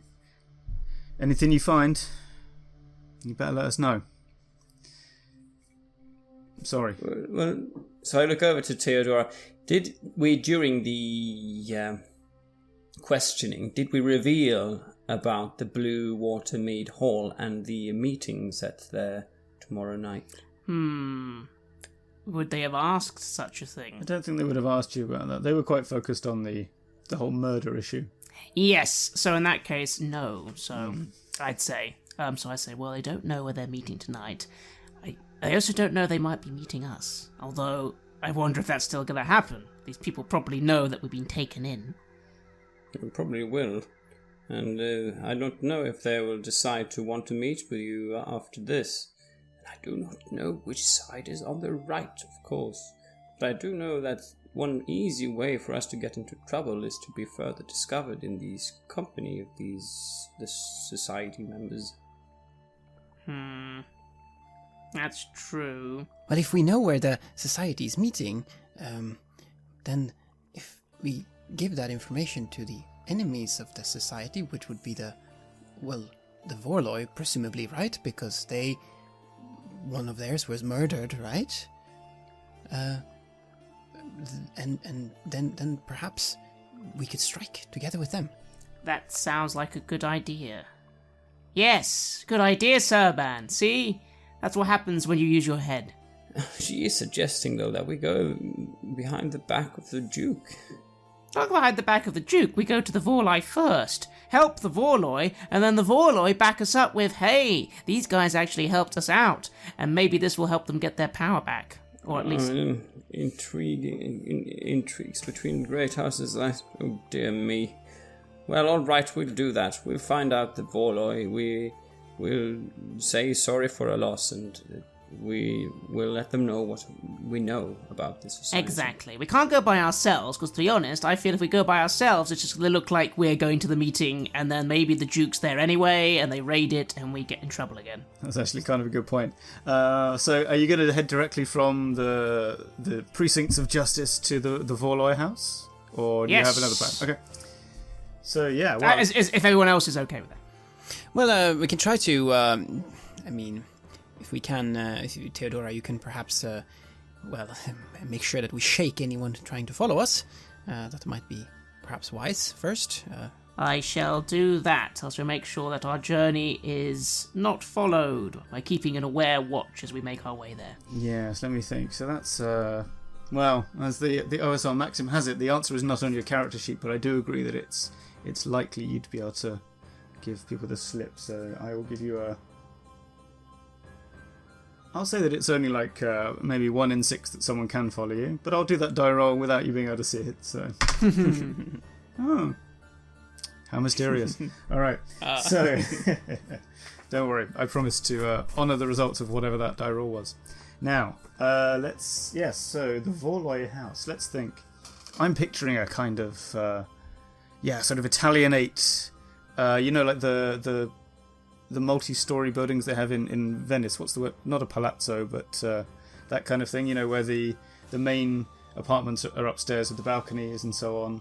Lots of ornate metalwork on the grills outside, and perhaps some colourful tiles. Let me just look at the Vorloy notes here. All right, here's a bit of a scene-setting question. So the Baron Vorloy is a very private individual. He prefers to be left alone. So, yes, Serban, what's something that you notice as you approach this grand family's house that tells you this is a somewhat unsociable family? For starters, I think all the windows are covered with, there's like metal shutters and like iron grates or what do you call it, iron bars in front of them, and there's certainly a high wall surrounding it as well, and you can hear dogs barking from the other side of the wall, as if there's guard dogs patrolling the place as well. It definitely seems like they don't like having guests. Yes, the expression on the face of the footman who opens the door to your knocking certainly gives the impression that guests are not that welcome. But what do you tell him is your business? I'm thinking that the truth might be in order. I mean, the Veiled Society, was it? That's right. The Veiled Society, they must know of it. We know things about the Veiled Society, and it's obviously not a friend of the Vorloys. Perhaps we can reveal what we have and offer our assistance to them. What do you think, Niku and Theodora? Yes, if we discuss this on the way there. Yeah. Yeah, I imagine you'd have chatted about this on the way. Yeah. Yes. And you agree, Theodora? I do. I think at this stage, there's no point being tricksy with them. We need to get them on board as quickly as possible. Yes, I think we would have discussed and say that we have come to offer our condolences, that unfortunately we've been mixed up in this whole matter, and perhaps if we could instead aid them by the little things that we've heard and picked up on our way. Sure. So you're shown into the atrium, a little waiting area, and told to sit. And in here, outside it was still hot. You know, like when it's been a blazing dry summer day, and so the sun is setting and the shadows are long, but you still feel that heat that's baking out of the buildings and the road around you. And now you step into an almost icily cool, tall marble room that has these black-veined pillars supporting the roof, and there's a very classical kind of statue of what looks like perhaps a bearded god wrestling with a snake, and some fine oil paintings of absolutely huge canvases, larger probably than any of the floors of buildings back in your home village. The amount of money here is almost sickening. But you sit in the quiet gloom for a while, and then a very tall wooden door opens and candlelight shines on you, and the footman very stiffly says, "The Baron will see you now," and he indicates that you should go into this candlelit The Baron will see us himself. This I did not expect. Very good. Excellent. The good Baron. So the Baron, well, he's a severe-looking fellow. He looks pretty traumatized. His daughter was murdered earlier today. Here's a combination of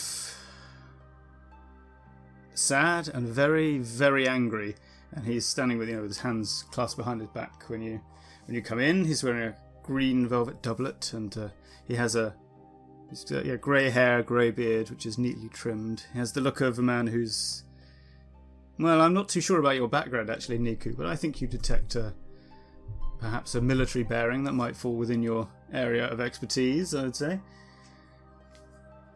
And he rather stiffly bids you to sit down on some stools that have been put in front of his desk. This is clearly his receiving room for business and people who need an audience.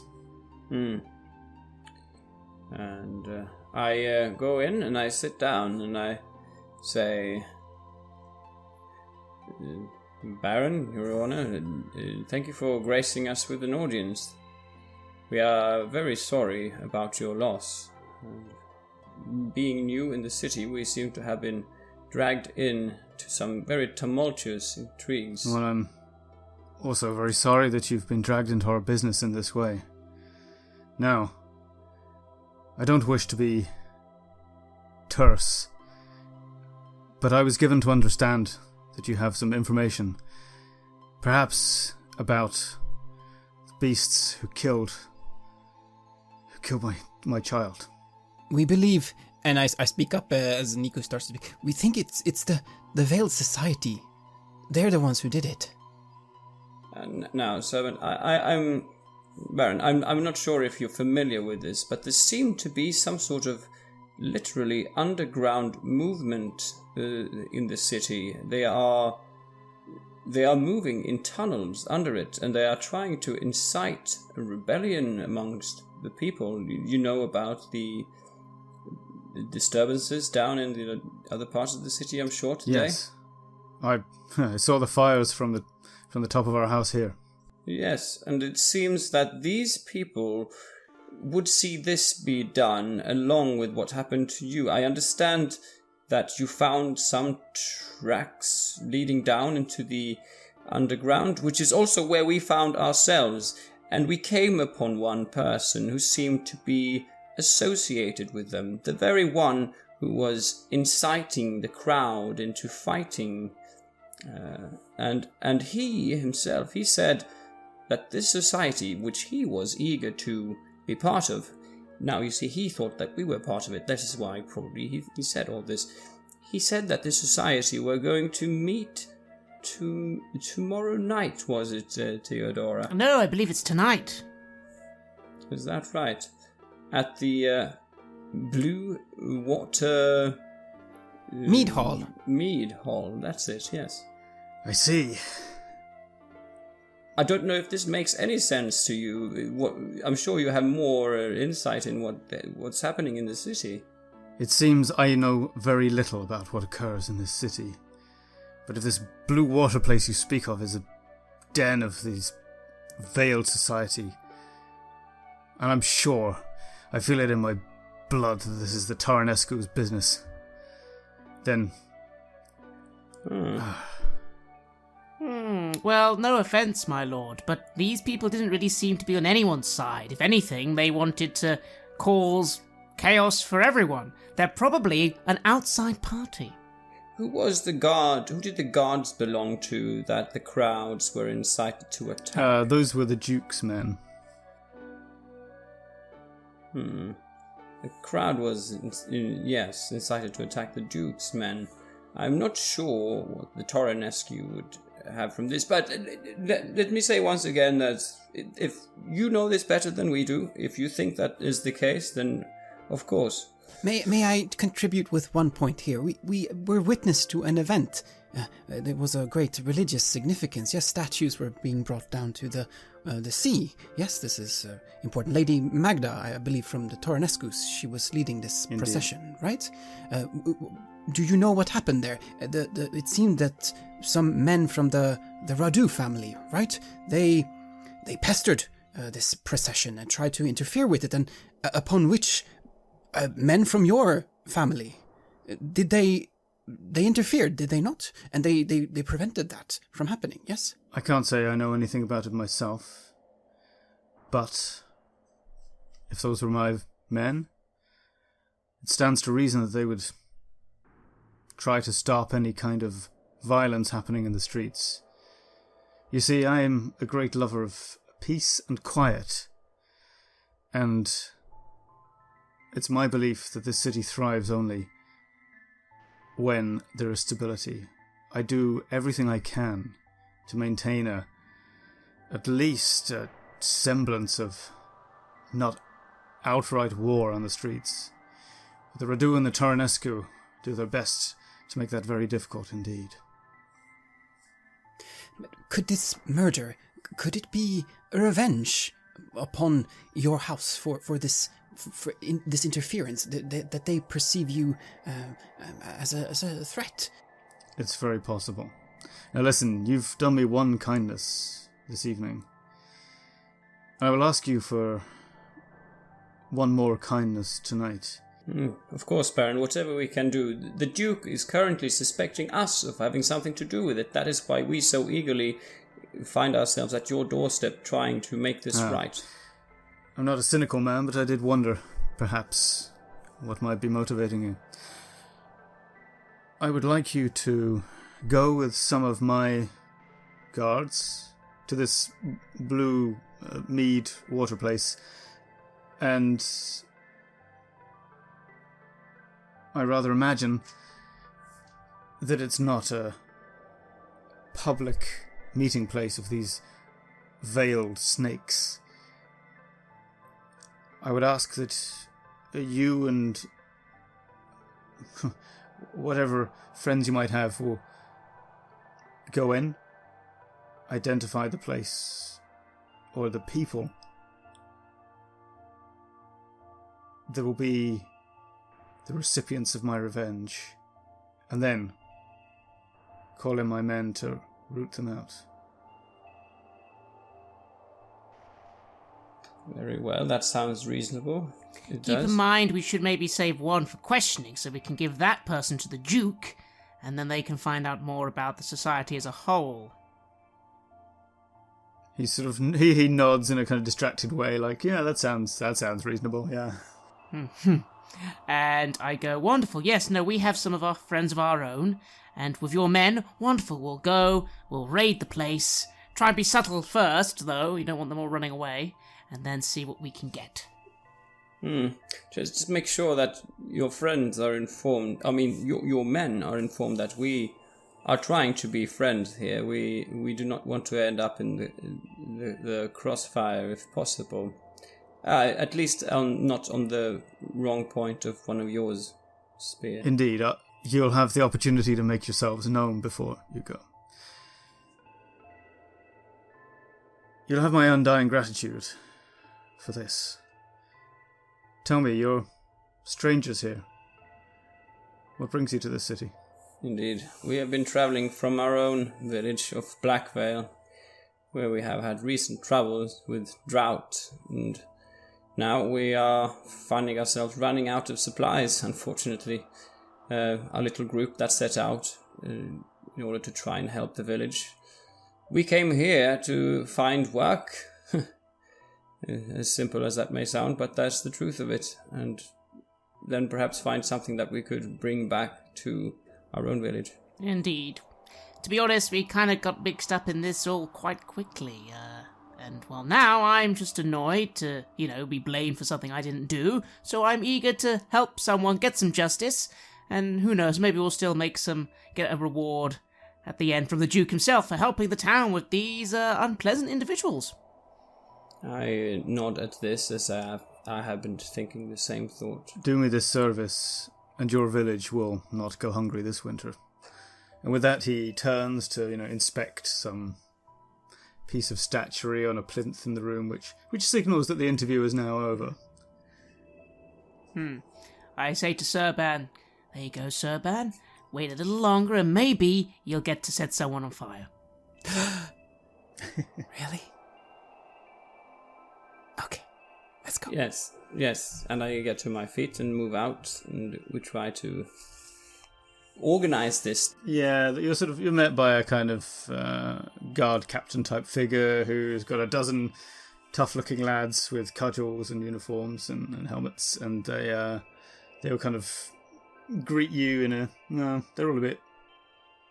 Well, they're not as sad, obviously, as the relatives, but they know that this is the beginning of something explosive. And they'll follow you along through the streets. It's not difficult for you to just ask people where the inn is, basically.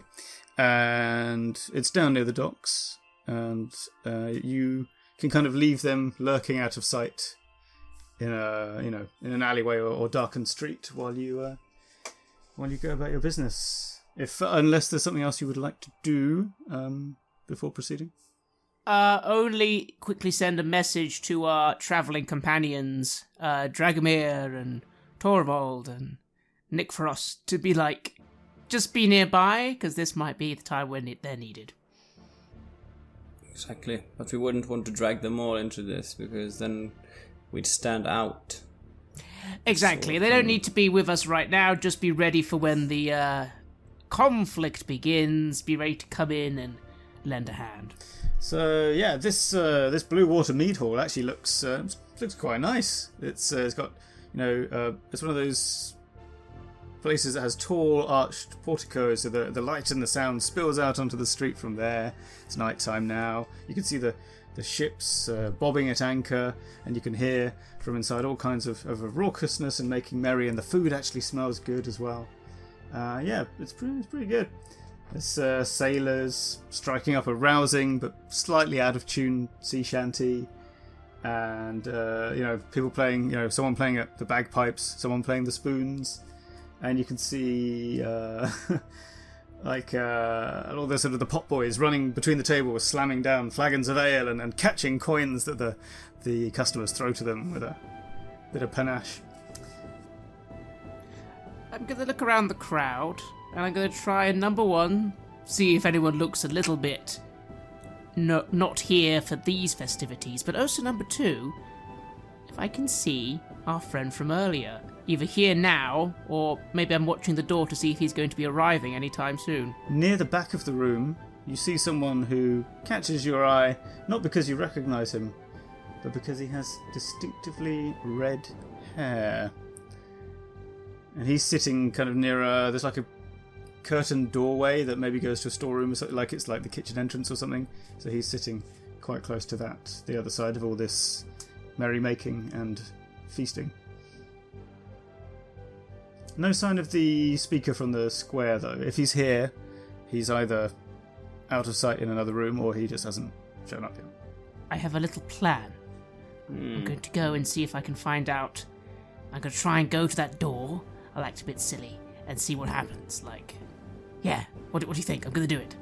As if you're not supposed to see if there's a private meeting in there, you mean? Exactly. Give me a sec. I go to the bar and quickly throw down a gold to get a drink. Okay. Someone gives you a... I do so. I grab the drink, I take a few sips, and then I just sort of start making my way to the redhead man and this doorway, and I stumble a little, and I spill my drink on the bar, and I kind of go, the privy, it's through there, yes? And I start heading to the door. Okay.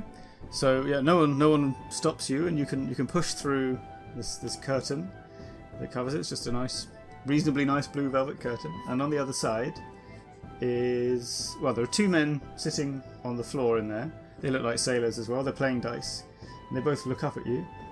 And there is a short hallway that ends in what are they called? Yeah, those sort of like stable doors that you can open the top half or the bottom half separately. Anyway, one of them. And the top half is open, and beyond is a street, or more of an alleyway, actually. I kind of stumble forward a bit, being a little surprised that I haven't actually been stopped. And again, to these sailors, I go, "Hey, boys! Sorry, is this not the way to the privy?" I take another drink. People usually just go out in the alleyway, to be honest with you. Thanks then, thanks. Fancy curtain, though. What's this? Just the back room of the inn? Yeah, it's just the back. You go out to the... They look a little kind of nervous at each other, like, no, it's just... If you want to go out the back, you've got to go out that way, and they kind of point... Both of them sort of point very vaguely and helplessly towards the back door. I smile and take another sip, and I just sort of stumble back where I came, and I just sort of look at the red-haired man in a sort of passing glance. How was he looking at my stumbling about this area? He sort of doesn't pay too much attention to you. You can see that his right arm is injured, the way he's holding it against his side, and he seems to be like he's waiting for something, someone to have come and meet him, perhaps. I go back to the others, sort of stumbling along, put my drink down. Well, what did you find? Well, he's standing by the door, but the door just leads to some sailors playing dice and then an alleyway outside, and it didn't seem as if it was a secret area or anything. He's waiting for someone, though.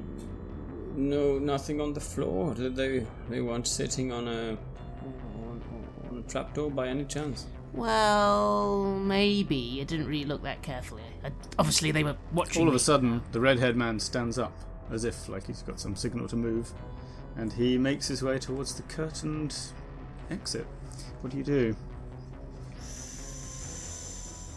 Oh, look at that. And it seems as it's time to move. Alright, well, should we follow him? Should we wait a few seconds? I look around. Is there anyone else in the room making a move? No. I think we can take that as our cue. Alright, Serban, be quiet. Stay behind us. Let's go. Okay. So he goes through the curtain. You follow close behind. And there's just the two sailors in there sitting on the floor playing dice. So they look up at the three of you. I take a little double take. I look where we've come from. I look all around. Where could he have gone? Could have gone out the back door. But there's no one in the alleyway. Are they sitting on anything? Is there a rug or is there actually... No, but it becomes pretty clear there's a bit of the hallway wall they don't want you to look at too closely as they start kind of trying to stand in the way. You're like, what's the matter? Something wrong? Why don't you pop back in there? Well, we saw a guy go through here. Did you see a guy come through here? Red hair. Somebody roll a d6 for me. 2. You're surprised. So one of the guys mutters an incantation, and all of a sudden, there's nothing. You can't hear anything. It's all gone silent. And the one who didn't mutter an incantation pulls a dagger from his boot. Let me see who's got the highest dex. It's going to be the thief, isn't it? Let me check. Yes. Theodora, what do you do? I grab my dagger, and I sort of frown a little at this man, and I just sort of dive towards him, mouthing to Serban to do something, although of course it just comes out as a mouthing movement. So when you say you dive towards him, are you trying to grab him or stab him or something? I think it's going to have to be a stab because they're about to beat us up, so... That's fair. Okay, give me an attack roll. You are looking for... You want a 12 or more, I think. This guy's wearing leather armor. For 13. Oh, very good. Please roll a d6 for your damage and let me know what you get. 4. Alright, okay. So he staggers back from your assault. You kind of nick the guy across, maybe just below the collarbone on the left side. It kind of scratches through the leather jerkin that he's got on. It's not he's not like terribly badly injured, but he's off balance. And let's see what happens next. What about Niku? What are you going to do? As I see this opening, I'm going to try and draw my mace and follow up to what he just did. Is my mace still wrapped? Is that the precaution? Yeah, well, I think so. Yeah, so you can either. Let me think about this. You can use it, but it would do less damage, or you can take the round to unwrap it and then get him. What do you think?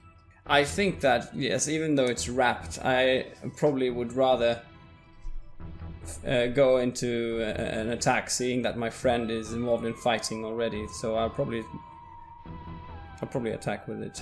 Okay, fair enough. So yeah, go for the attack. We'll say it just as let's say it just does a d4 damage rather than d6 because it's sort of a bit floofier than it normally would be. Yeah. Okay, go for your attack roll. You're after a 12 as well. I roll a 4. That's not much help to you. So yes, he the same fellow. He's easily sees your heavily wrapped mace coming, and kind of turns his body sideways out of the way. Now, Serban, what do you do? It's time for Serban to burn someone. And I cast Burning Hands, trying to attack the closest enemy. How will this work now? Will I be able to damage one of them or both of them? Is it shooting out or is it contact in this version? Ooh, well, this is shooting out, so let me read this to you from the Blue Home rulebook. So, a sheet of searing flame shoots from the caster's fingertips, 30 feet long and 15 foot wide at the end. You may want to make a saving throw, the other two, I don't know. Who are you aiming this at again? Are they in the way? I think you could probably just attack the one who cast the silence spell and kind of do it on one side of the corridor. Otherwise, you would definitely, I think you would hit the other two at the same time. Yeah, I don't want to do that. They mean a lot to me. So I shall cast Burning Hands, and I shall take out this enemy. Finally, I get to burn something. Okay. Well, so it's all very impressive looking. Now, sadly, it only actually does 1 point of damage per caster level. I think you're level 1, 2? I am level 2. Okay, so it's going to do 2 hit points of damage, but of course it also sets things on fire, such as the clothes that this guy is wearing.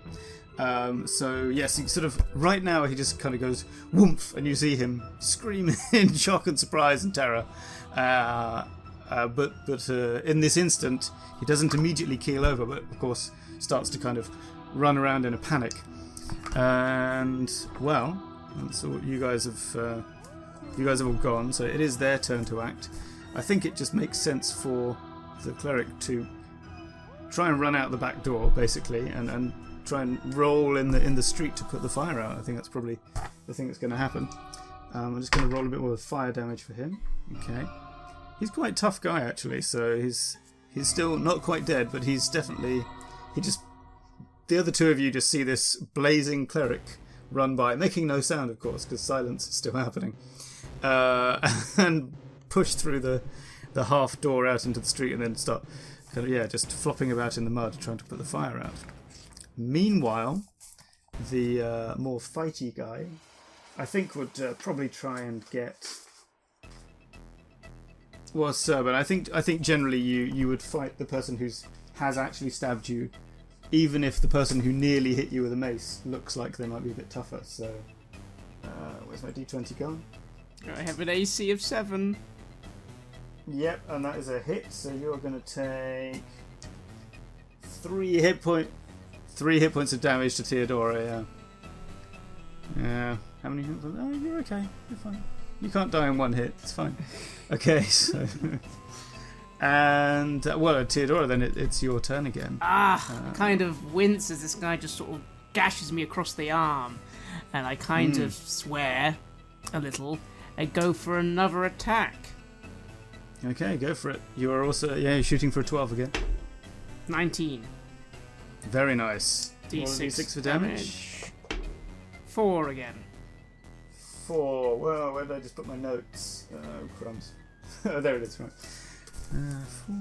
4. Ooh, that is just enough to take this guy out. Why don't you give us a little description of how that happens? So yeah, he gashes me across the arm, and I swear a little as I wince in pain. I'm actually a bit worried, and I just sort of then spurt forwards and drive my dagger straight into his throat with a sort of upward shiv, and watch as he slumps back. Nasty. There's a sort of impressive spray of blood up the white plastered wall, and actually where that spray goes, you can see a little on the wall. You can now see where the hidden door is, because it's a slight misalignment of how the blood spray goes. And he's just silently there, fading away on the floor. What do you do now? I kind of say something to the others, which obviously is silenced. And I kind of then, to Serban, motion for her to quickly, like, a sort of hand motion to move back in the other room, and then I mouth, "Call the guards! Call the guards!" And I nod. Alright, so yeah, you can quickly run out and summon those guards in, and they all come trooping in as soon as you give the signal. And of course everyone, and I suppose your companions would come as well. And so all the sailors and other customers in the tavern sort of look a bit panicked at this sudden influx of armed men, especially given what's happened during the riots. But of course they just go right through the tavern's drinking room and into that little passageway where you are, where it's all gone quiet. There's a little secret door there. What do you want to do? I'm going to try opening it, but I'm wincing as I am bleeding quite badly from my arm. This is unfortunate. I try to wrap your arm a little bit with a bit of bandage, but I don't have any healing spells ready. Oh, that's a shame. But yes, you can at least make things a little more comfortable, so that's good. So yeah, the door opens on a chamber that is barely large enough for 2 people to stand in. There is a little lantern hanging up on the ceiling, giving you some light in there. On one wall, you can see a shelf that is full of red robes and black leather hoods, but otherwise there's nothing else in here. And if you step inside, you discover there's another door on the other side, but it can't be opened until you've closed the first door. Is it still silent in here? I mean, I'm going to say no because it's kind of annoying if it is still silent. Yeah, I kind of shout out, we're going to have to keep coming and going through the door. Hang on, we'll go first. And I'll wait for Niku and Serban to come in. It's a bit of a tight squeeze. And then close the door and open the other door. Yes, on the other side is a set of stairs that go down into the depths, but you can see the glimmer of lamplight down there as well, so it looks like this is all set up for people to just come in. It descends to, I'll just tell you now, it descends to a tunnel that forks to left and right. From the passage on the left, am I getting this right? Yeah. Passage on the left, you can you can smell incense and a faint glow. The one on the right is simply... I think I might at this point cast my Detect Evil, which is the spell I have prepared for today. What's it like when you cast a spell? Do you have a particular, ritual you do? Do you... I mutter some words to myself, and I take out some grains from my pocket, and I strew them over the floor around me in a circle, and then I place my hand down along the lines of the circle, and I'm hoping for them to light up these small minerals, almost like, and tell me in which direction and what I might detect. Yes, they do light up, but in slightly different colours. So down the left passageway, there is something evil. But down the right passageway, the colour of the stones, let's say slightly pale green, indicates the presence of evil thoughts rather than simply an evil creature or being with no thoughts. There is a more powerful presence down that way, but there is some sort of intention down this side as well. It might be that if we go down there, we might be ambushed from this way. Well, let's wait for the others to come through, and I've gone to do my best to assist the closing and opening of doors. Yeah, so you have to sort of ferry people through. So first your companions come in, and then gradually all the guards sort of filter through, and they've all, they're all ready for a fight. But of course, it's quite a narrow squeeze. These are tunnels, so you have to kind of go first and lead people. Well, maybe some of you guards should be ready for something to come from the left, while the rest of us go to the right. I'll try and scout ahead a little if I can. I think it's the other way around. Oh, is it? Oh, right. Then, yeah, the big bad thing, have men ready to fight, and then we go for the less bad things and scout. We'll go the right way, where there was the evil intentions. Okay, that makes sense. So a few of the guards kind of head down the left passage, cautiously, moving ahead, watching out. But yes, the dark passage. You mentioned you're being cautious, which is good. Yes. Because it says here, and they are cautious. Read the following. From down the passage, gradually as you go around the corner, you now see a glow of some light, and you hear a droning sound. Up ahead is an archway shining with a red light. And as you get closer, you start to be able to see inside this big chamber, which is sort of... at the end, you're kind of coming into the side of the curve of a semicircle, and then the flat side of that kind of extends away to your left into a large vaulted hall. It's got smouldering... It doesn't have lanterns, it has smouldering braziers lighting it. It's all very smoky. And standing along the walls of this room, you can see, all dressed in red robes and black hoods, are 20 people. At the far side of the room is a man with a red and gold robe and a large wooden mask.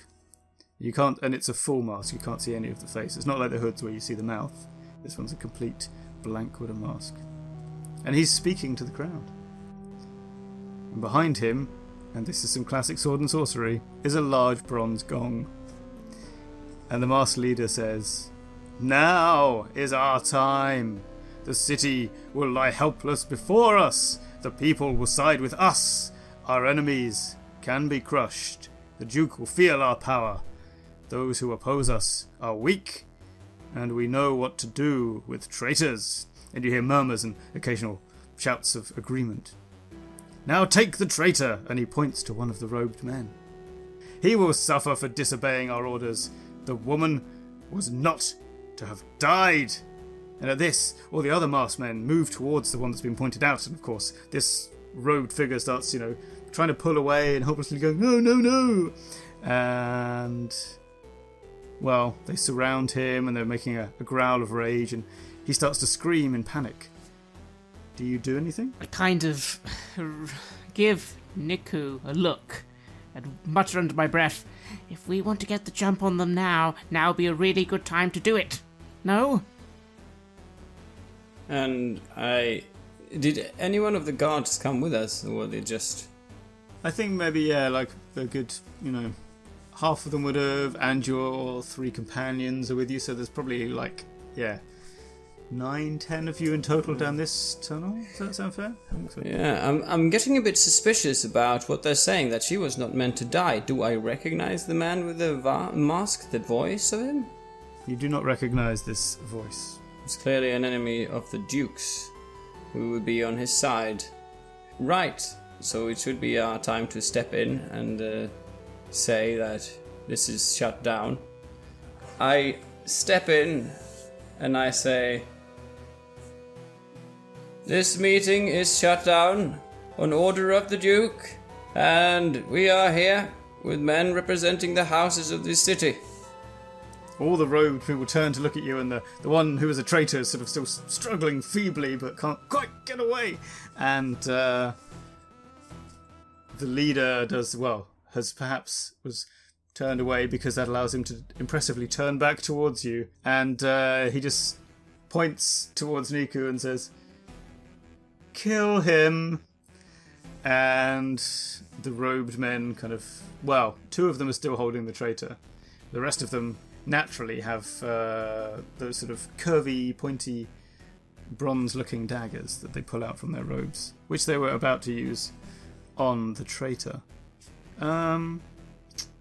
Okay, what do you do, Niku? And, well, I guess all of you could act, because Theodora's just in hiding. I rush off to get the other guards, to get the ones we sent to the left. Yes, I was going to... Yes, I was going to shout. I shout, "Guards, friends," and I gesture to the friends of our party. "Time! Yes. Have at them!"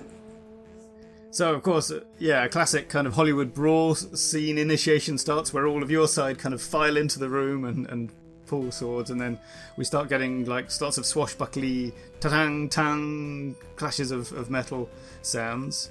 Naturally, of course, you will have to do your own part in the fighting. Strictly speaking, by initiative, we should ask Theodora first. But no, I think it makes sense for Theodora to strike as the last in the round, not in an initiative way, but just dramatically. So, Niku, what would you do as your part in this battle? First off. Well, as we have been going through these passageways, I have unwrapped my mace from its yes, of course, foamy, nice, gentle surface, and I try to position myself to decide of my friends as to not leave an opening, and I go to smash the head in of the first of these societal members that I find myself reaching. Yes. Yeah, very good. One of them charges towards you in classic cultist fanatic style with the dagger upraised. Please give me a d20 roll. Mm-hmm. You're shooting for armor class 9, which is 10 or more. 10 or more. 17. That'll do it. Give you a d6 roll, please, for your damage. Right. A 6. Wow. Smash. You send this person absolutely flying, possibly slightly detaching the head. That's one down. Aha! Very impressive. Serban, I think for this first round you have to be probably running down the corridor, shouting for the guards, and then running back. Is that okay? That's okay. Yeah, alright, nice. And then so Theodora, you're sort of lurking, I think in the flickery shadows next to, there's always alcoves in these sinister underground temples. So perhaps you're kind of moving from space to space there. What's your move? I look around, really excited, scared, adrenaline pumping at this sudden mass battle. I'm going to try and see where's the leader. Is it possible to quickly skulk around and maybe try and come at him from behind? I think you can give it a go. The leader is mostly, doing that sort of directing thugs thing where he sort of goes, "No, get them," and points, and the cultist sort of runs from where they were lurking near the back and into the fray. Excellent. Well, in that case, if I can get behind him, I'm going to try and dart forward with my sword that I did, as well. I think we can assume that you all unwrapped as you came along, and your backstab rule is... plus... So this is 8. He's going to be... Oh, crumbs. Where's his... Yeah, armor class 8, so you are adding plus 4, but you want 11 or more. Right. So 7 or more.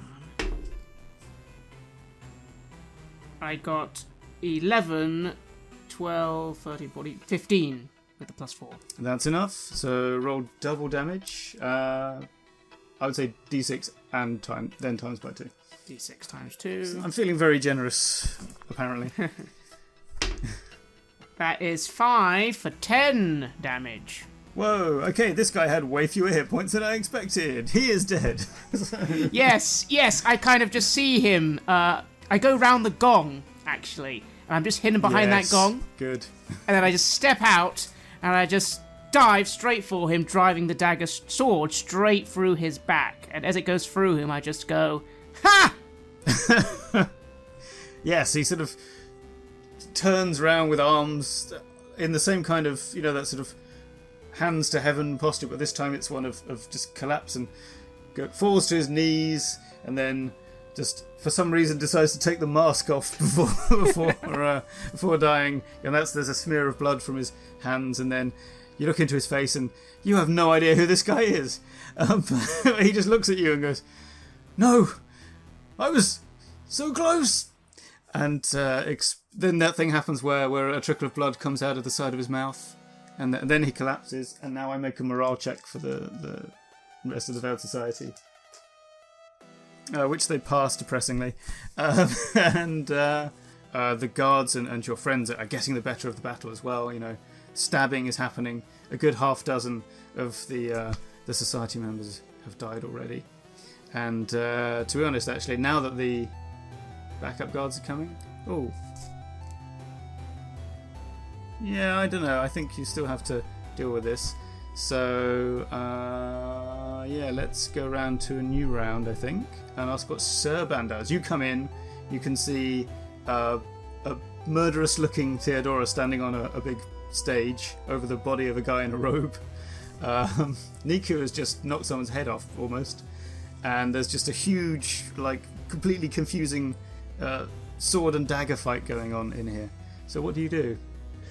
"Move away," I say, and then I put out my hands and I unleash Inferno from my hands, and I cast Burning Hands, and I'm jubilant. My heart sings. I finally get to burn these heathens, and the city will come next, I think to myself.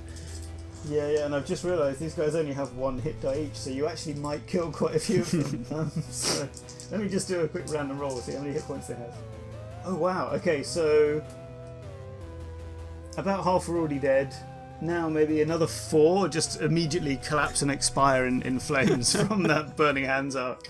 And the remaining, I think 4 or 5 are left, just throw their bronzy daggers to the floor and take off their stupid hoods and look all panicky. And you can see these are kind of the idiot second sons of noble houses. They're not fighters.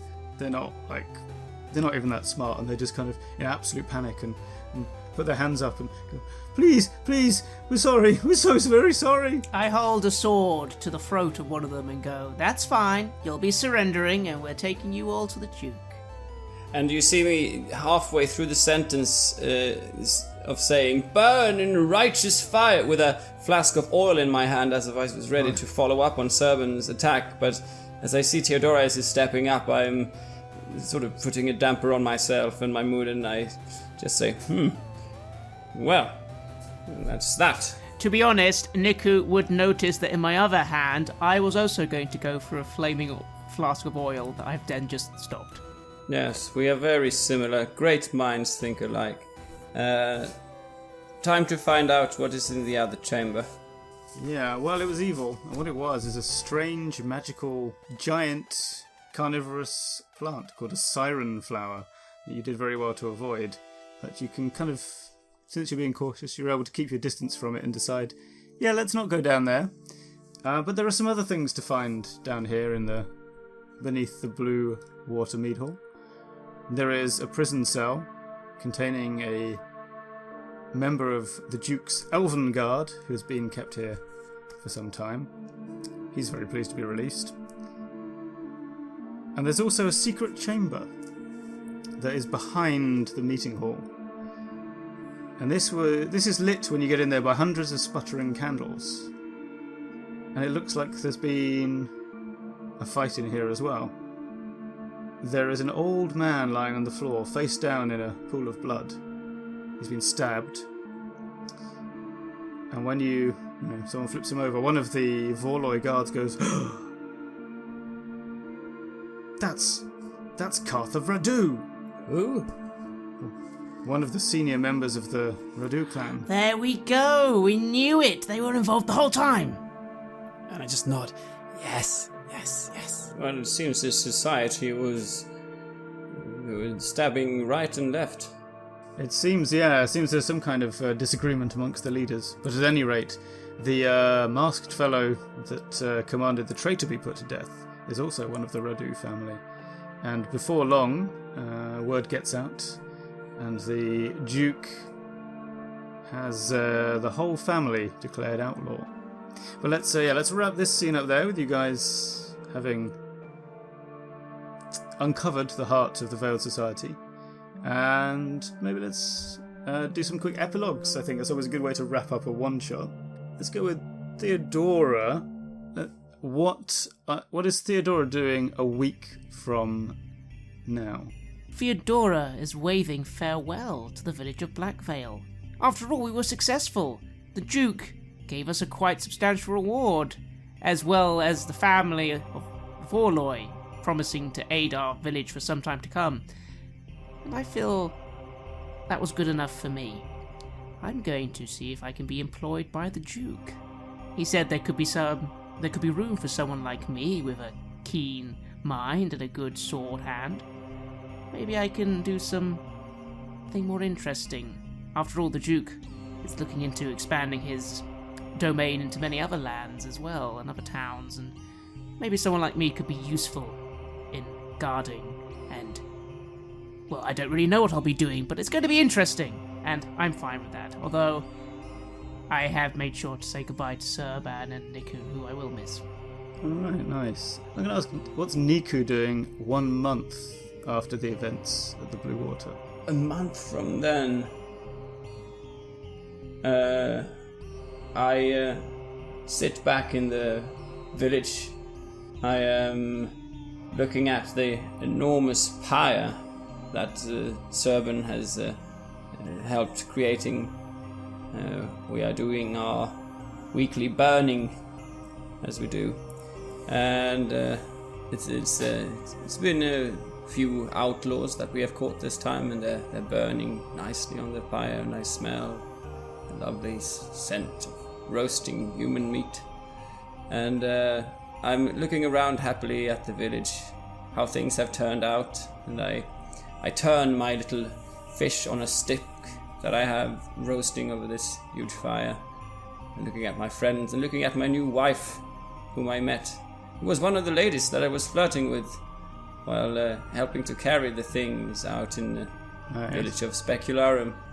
Turned out that we were meant to be together, and she was herself a member of the Vorloi family who wanted to break off from it all. And we sit there and we share this little spittling fish together. That's lovely. And then finally, as far into the future as you like, what do we see Serban doing? Well, it is probably a decade later. Serban has honed her skills, she has grown stronger, but she has not forgotten the promise that she gave to Niku. It is time. And she's looking at the city of Specularum, and at the spellbook filled with all these inferno and fire spells. And it is time for Specularum to burn. The heathens must be punished. And we see Serban marching by herself towards the city, towards a very uncertain destiny, but it will involve fire. Lots and lots of fire. You have listened to a special episode of Red Moon Roleplaying, where we played the adventure B6, The Veiled Society, for basic Dungeons & Dragons, using the Blueholme rules. Our Dungeon Master was Tom from the Ennie-award winning podcast Fear of a Black Dragon. Check them out and follow the Gauntlet network that they are on, following the link in the show notes. The music was made by Noel, Kobold, Sidereal Fortress, Dungeon Magic, Thongor, Silencio Permanente, with Mara, and the unpronounceable artist from HDK4, and was used with permission from their label Heimat Der Katarstrophe. Check out their website at heimatderkatastrofe.bandcamp.com for some glorious retro dungeon crawl music. If you want to support Red Moon Roleplaying, do check out our Patreon. The show would not be possible without all the generous support we are getting there. You give us so much energy, help us cover our costs, and open up time to record and edit. From the bottom of our hearts, thank you.